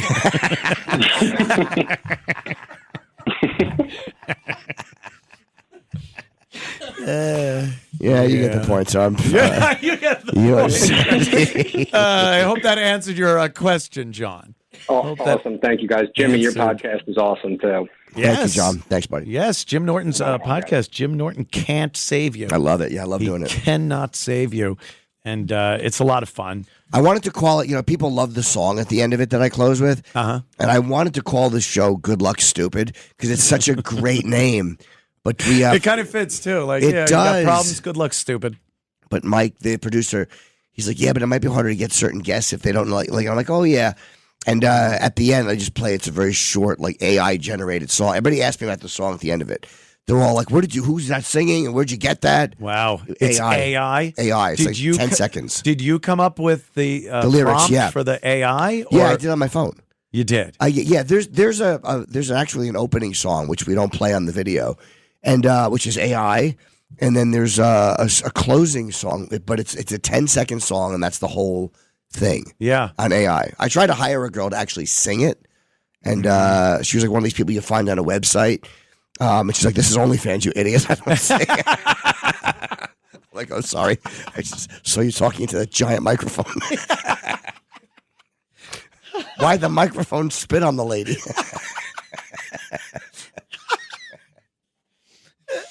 Yeah, so that I'm kind of impressed that you know how to get songs out of AI. I just wanted to try something weird because I was using AI and having it write roast jokes because they suck so much. That was really good. They're terrible. Terrible. It doesn't have a sense of humor. It doesn't AI. get it. No. Can't get it. That's a weird thing that just it can't. At least now, and I think it's going to be very tough for AI to be funny. To get that one thing, but it's gotten better though. Music though, it's pretty good. It's pretty good, and this. I love the end of this song, but people always ask me about it. Anyway, I was going to call it that, but I didn't. I kind of wish I had. Yeah. But Jim Norton Can't Save You has my name in it, so it's easier. Yeah, you got to have your name in there. It's easier, and potential guests won't go like, really? Call me stupid? That's in a weird way, because I just watched the end of the the Neil deGrasse Tyson one, and it's playing Good Luck Stupid, but it's showing pictures of me and Neil. And I'm like, I'm not calling him stupid. Yeah, he's not obviously. stupid. Well, I think people would know who the stupid one is. Yes, of course. In that picture. We'll take a quick break. Yes. And then we will return. And make love. Yes, and make love with the airplane. I love kissing my hand and patting. Oh, God, that's going to annoy me all week. I'm going to do it tomorrow. Yeah. I'm going to do it tomorrow. Good luck. Fly, baby, fly. Ugh. Ugh, what a fruit. I'll be right back. This is like devil's music. Yeah, I smoked the devil's lettuce one time. Anthony Cumia show, of course. Can I tell you, Am, sorry to interrupt you. Yes, sir. Before I forget, one thing I like about regular radio that I miss is these, like, coming back with music. I actually always like that. I always enjoy that. Rejoiners, yeah. Yes, it is. It kind of pumps you back up. I just enjoy it. I hear Metallica in the back. Yeah, Metallica. Rosie O'Donnell, I have a quick clip of Rosie. She's nuts. I mean, I don't know. Do you have a relationship with her in any way, shape, or form? I know her casually. She's always been very nice to me. She's been very nice to you. And believe me, when I saw this and I heard the sound and everything, and I talk about her, I was wondering, like, okay, I'm gonna have Jimmy on. I don't want to rock the boat with any of Jimmy's relationships. But no, it's all right. She's in Ireland now, for God's sake. I don't know her well. The last time I saw her was a few years ago at a UFC event. I said hi to her. Who was she fighting? I'm just glad you didn't do something else with those letters.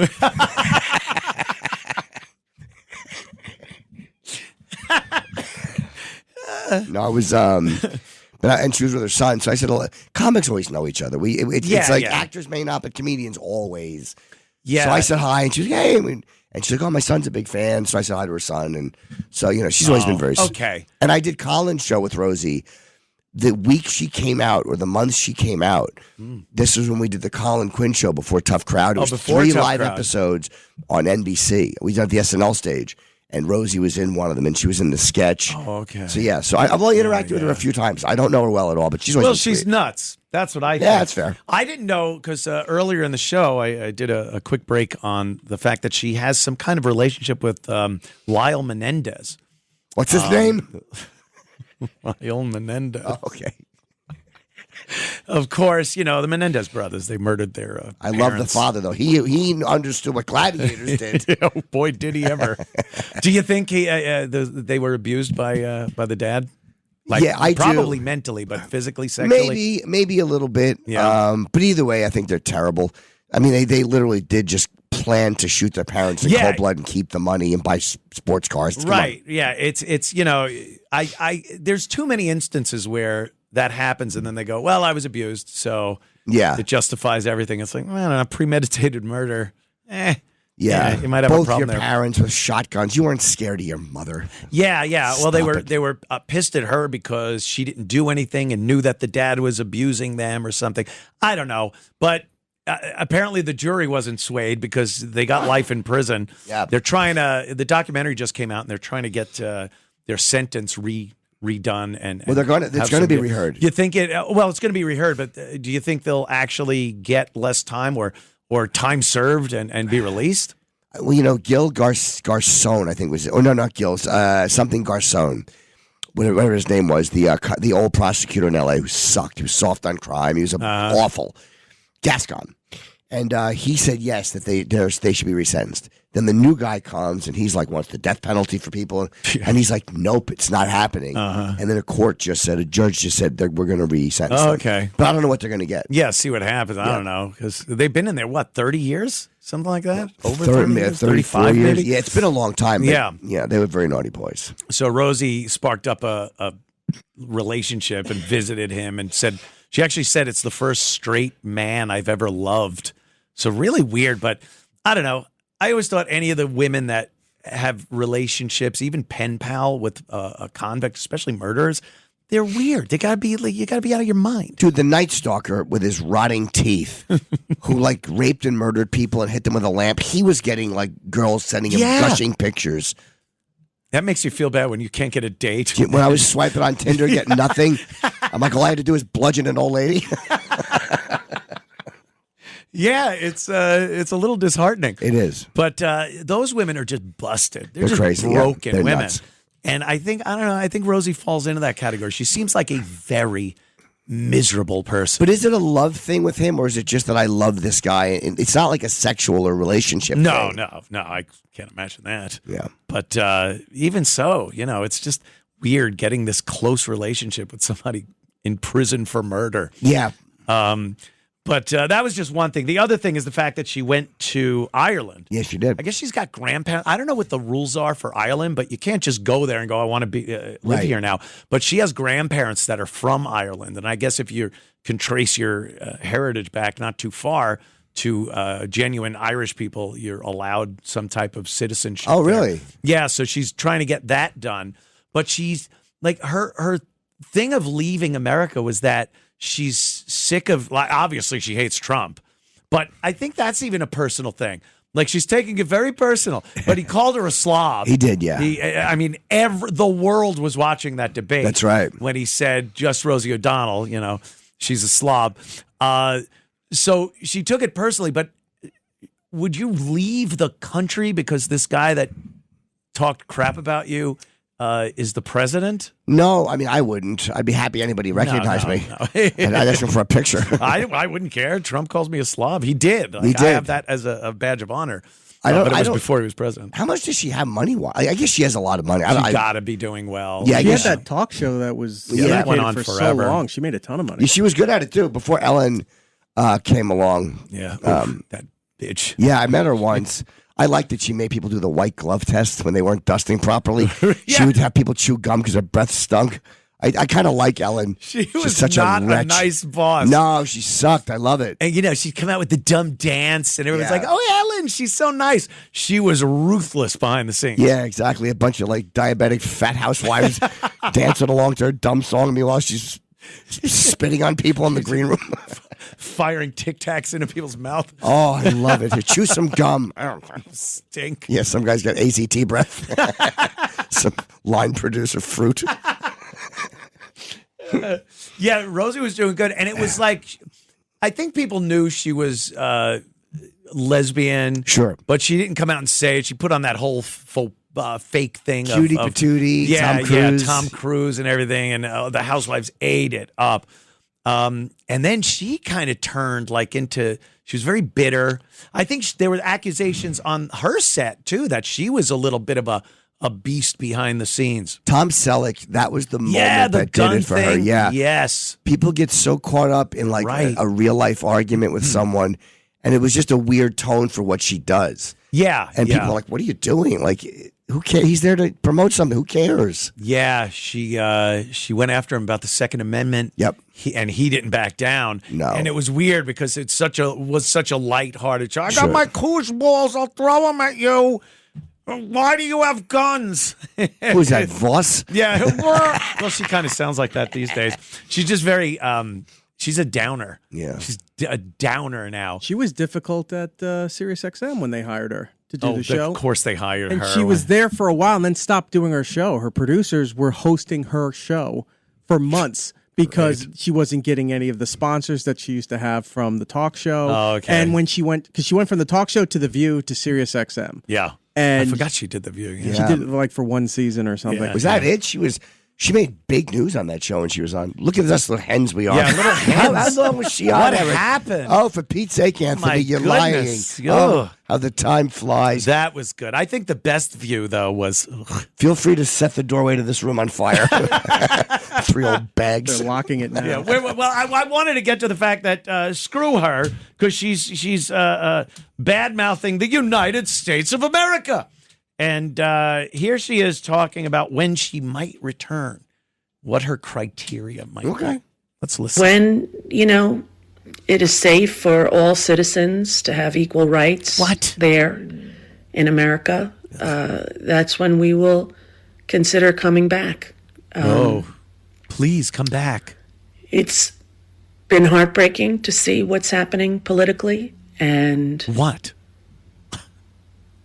Hard for me personally as well. Yeah. The personal is political, as we all know. The mainstream media has been letting us all down there in America, where the fourth estate is required in order to maintain a democracy. And, they haven't been doing their job. So they rag Trump. Here's hoping that they will incessantly. get better before it's too late. And here's hoping it's not too late already. I encourage everyone to stand up, to use their voice, to protest, to demand. Demand what? What is this? That we follow the Constitution in our country. She just goes on social media from Ireland And not a king. All right. Not a man. Not a king. It's not a king. And we don't have cruelty. As Cruelty. part of our governing style. So doling tax. All right, then. Shut up, Hold, Rosie. please. Shut up. Turn her Hold, off. please. I can't stand her. You let her get to you. I do. Because it's like, Take it easy, Philly. what? What Philly? What? Your brother. Whatever happened there. And he just gets angry again. That scumbag cousin of yours. Phil, take it easy. Phil. Whatever happened there. What a dolt. But so Rosie, what rights don't people have? This is what it's, and she's blaming the media. Now, we've been talking about how garbage the media's been for a while. For decades. All they do is they're a propaganda wing. Yeah. People can argue whether it's for the left or the right. It's obviously been biased for the left. More of it, yeah. Much more of it.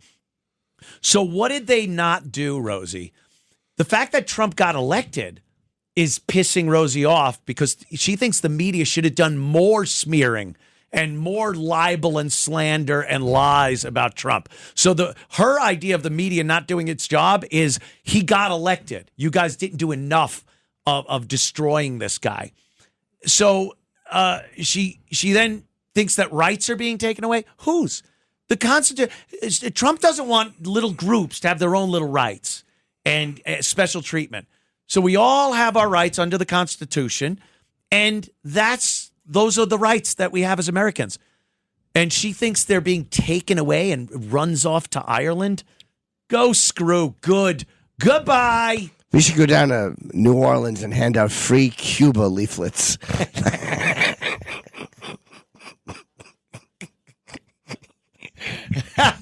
Okay.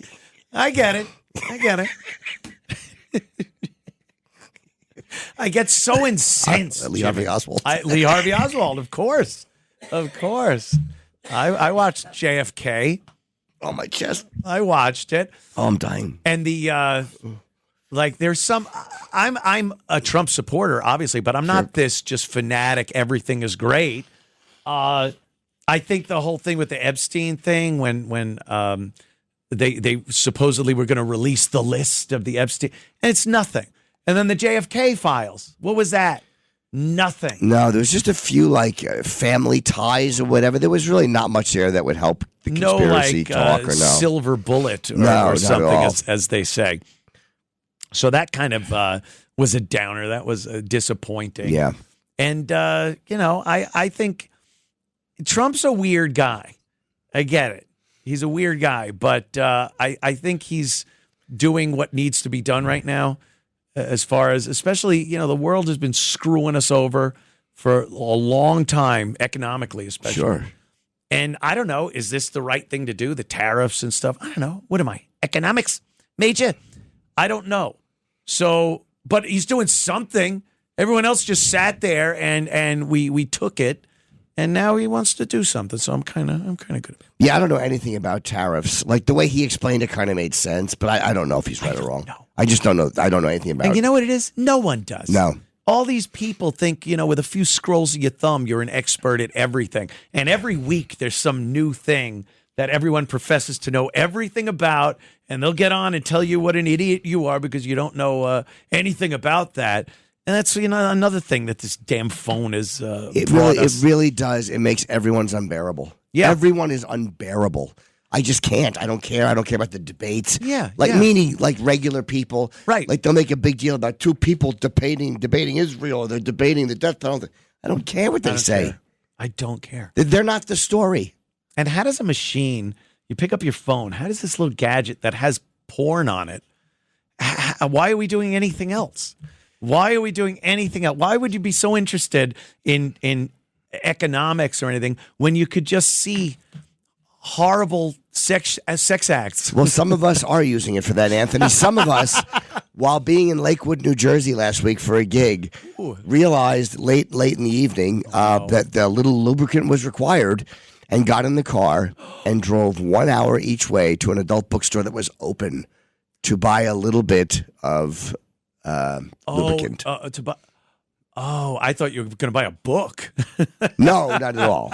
No. Oh, that's wow! And you had to go that an far? hour each way. It was from Lakewood, New Jersey, to right by Philly in Jersey. Each way hour. I think pharmacies now, any pharmacy, CVS has an aisle where you could get. No, they have the stuff I don't like. The stuff I need. Oh, now you're being picky. I am being picky. Yeah, there's only certain ones I like. That Astroglide is. I'd literally rather have somebody vomit in my hand.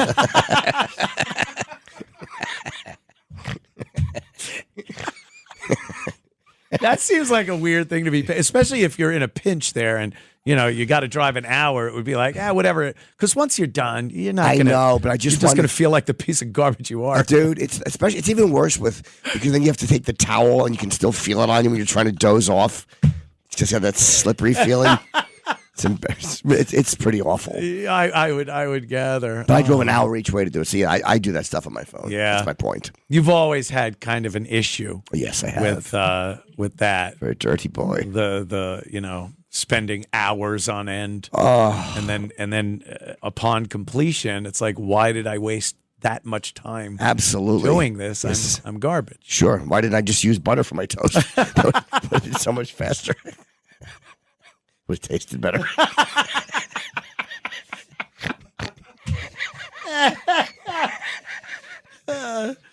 How are you taking to married life? Because it is, you were an independent kind of guy. Sure. For a lot of you had roommates, Florentine and whatnot.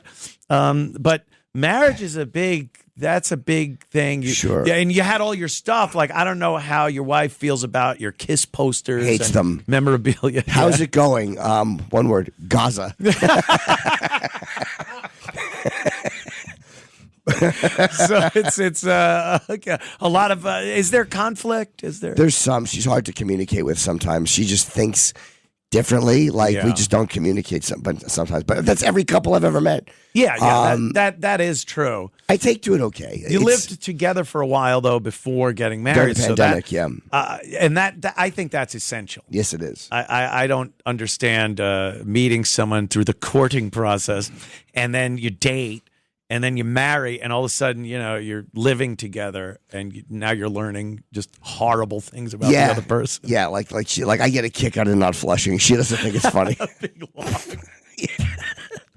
I'm like, come on now. Joker cleared the lid. Do you turn the lights off when she goes in? No, because I don't want to know what she's doing in there. Because God forbid I walk in too late. And I can't turn the lights off because my bathroom has a door that has glass. So it would be ineffective because you can see. Yes, it's kind of like an opaque glass, like one of those old school, like a dentist vent office window at the top of the. Yes. Oh, okay. Yeah, but it's not that bad. You know what? I like it. She's messy. Yeah. There's two of us, so my place is messier. But it's nice to have a family. Are you a clean guy though? You like things organized. I was in my way.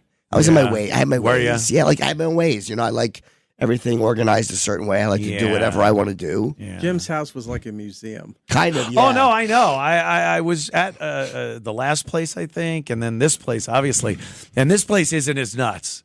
No. You're not as crazy as you were with your memorabilia. But there's a lot of stuff there, boxing gloves and photos. But it's not every photo that you've ever taken on hanging on the wall. No, I just have some posters up, Kiss stuff in museum glass. I mean, literally the frames are worth more than the posters. Yeah. But it's nice having someone to go home to. Like, I like going, I'll go home after, I'll see her.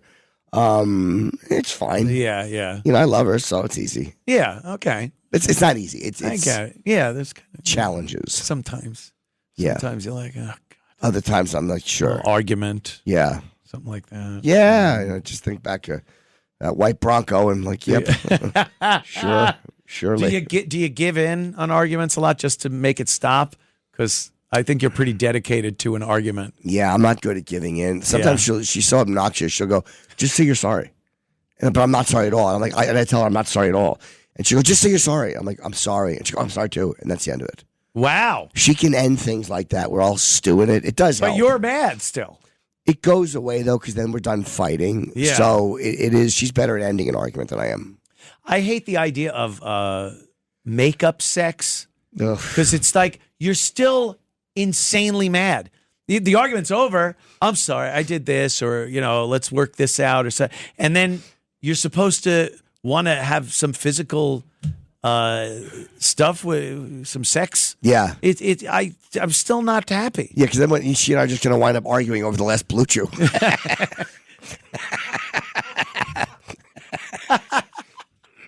Let's be on your night table in a Pez dispenser. Your turn. Your turn. Yeah, but no, I'm not big on makeup sex either, to be honest with you. Yeah.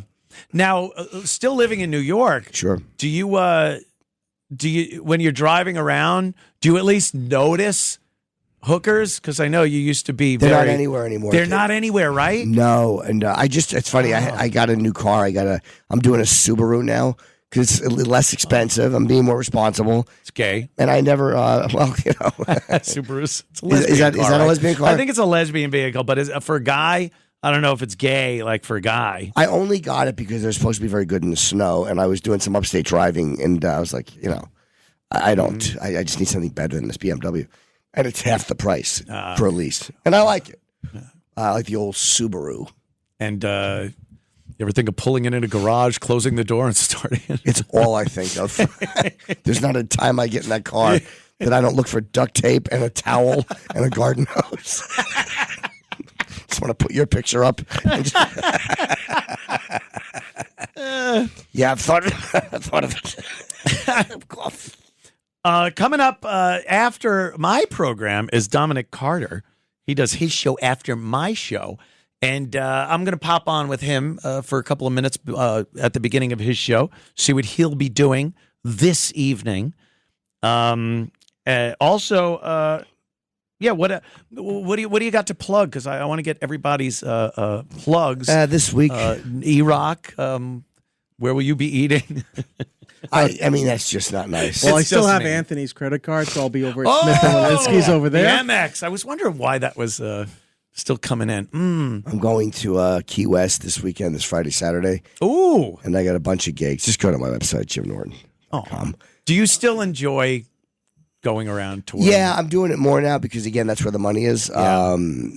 But I like that I can just go out and not worry about getting back for radio. It's great. It's great. Yeah. I don't miss it at all. Like, I miss, again, the knowledge that the money's there, but I don't see any real life effect from it. Like, I don't miss waking up and walking in at all. It's nice being able to pull the throttle back a little bit, do a little more of what you want to do. Go do gigs, drive. You know what? Could we tack a Sunday or a Thursday onto that weekend? Yeah. And I'll just drive and take a nice leisurely, have another night in a hotel by myself. Tug.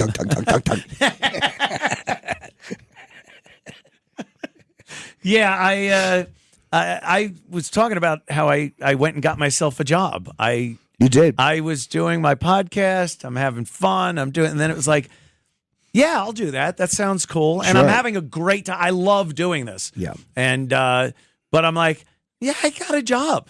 I went and got myself a goddamn job. Yes, you did. So, but I'm digging it. I like this. It's fun. The people here are really cool. Yeah. And the ability to do it, technology over the past few years. It's crazy. You used to have like equipment at your house that was insane. Yeah. ISDN lines. I'm not going to get into it, but it was very complicated. Now, what I have for my podcast is perfectly good for this, so I do that, and it just makes it easier. But I definitely appreciate the opportunity to get back on broadcast radio. Yeah. It's a little vindication thing there. Sure. A little bit. It's fun. Yeah. To be asked for such a piece of garbage as myself to return to FCC regulated airwaves. It is, yeah. You got a little bravery was there on the part of the management here. Yeah. It happens. Either that or this is a springtime for Hitler situation where they assume this is going to They're just hoping it bombs. tank the whole company and you can use it as a write-off. Jesus. So how long am I going till? 59:40? Oh, that's like a minute or something, or 2, something like that. So Erock, you're well. What are you doing with yourself? You have a kid. I know that. I have the kid. That takes up a lot of my time. I've got a bunch of freelance stuff, and I'm still doing my show for the iHeart Radio Network over there. You're always Where do you take that? I built my own studio. Oh, okay. When COVID hit, they just don't let anybody in the building anymore, so I just do it all from home. That's what happened with, I was doing Bernie and Sid at the old ABC, and then COVID hit, and I just didn't hear from him anymore. And then Sid got mad at me, thinking I just blew him off. He started giving me some what have you. And now, we're the best of friends. Happy Passover, Sid. I like this facility better. I can't believe they found such a great place. Like, the other place was older, and this is just better. Yes, and the host on Sunday night is better. Lionel? Me. Oh. Yeah. Well, I don't know. Who did they have last time before you? I don't know. Okay. Probably Anthony Weiner or something. Okay. He was here for a while. Was he really? Yeah. You're surrounded by people we caused problems for all over the place. I know. It is funny. But, Anthony once I realized they had him on, I'm like, I got to be a shoo-in. I'm not that bad. Is he good on the radio? I don't know. He's a pretty smart guy. I never listened to him. Okay. How smart can you be if you're texting children? Well, look, as they say, the smartest people make questionable mistakes. Perhaps there in that area, his intelligence was not great. Perhaps. Yeah. Jimmy, I got to tell you, just great. I've been looking forward to hanging out with you, and Me too. So have the listeners and fans and social media. They love when we get to hang out. I know it's great to not have anything to worry about in the morning, and not. When you're back, I'd love to do it again. Yeah, this was fun. Very cool. Okay, I'm going to be back for a couple of minutes with where's my paper? With Dominic Carter. Jesus, and so stick around. Anthony Cumia Show. This shrimp and coconut sauce is divine. What's your secret? Goya coconut milk. How does it taste so good? It's all in that real coconut flavor and that rich, creamy texture. What about thickeners and added sugars? None. Just smooth, coconutty goodness. What can I make with it? From curries to sweet treats like coconut flan, the possibilities are endless. Goya coconut milk. Take your cooking to the next level. No question about it. Find it in the Goya section of your local grocery store. If it's Goya, it has to be good.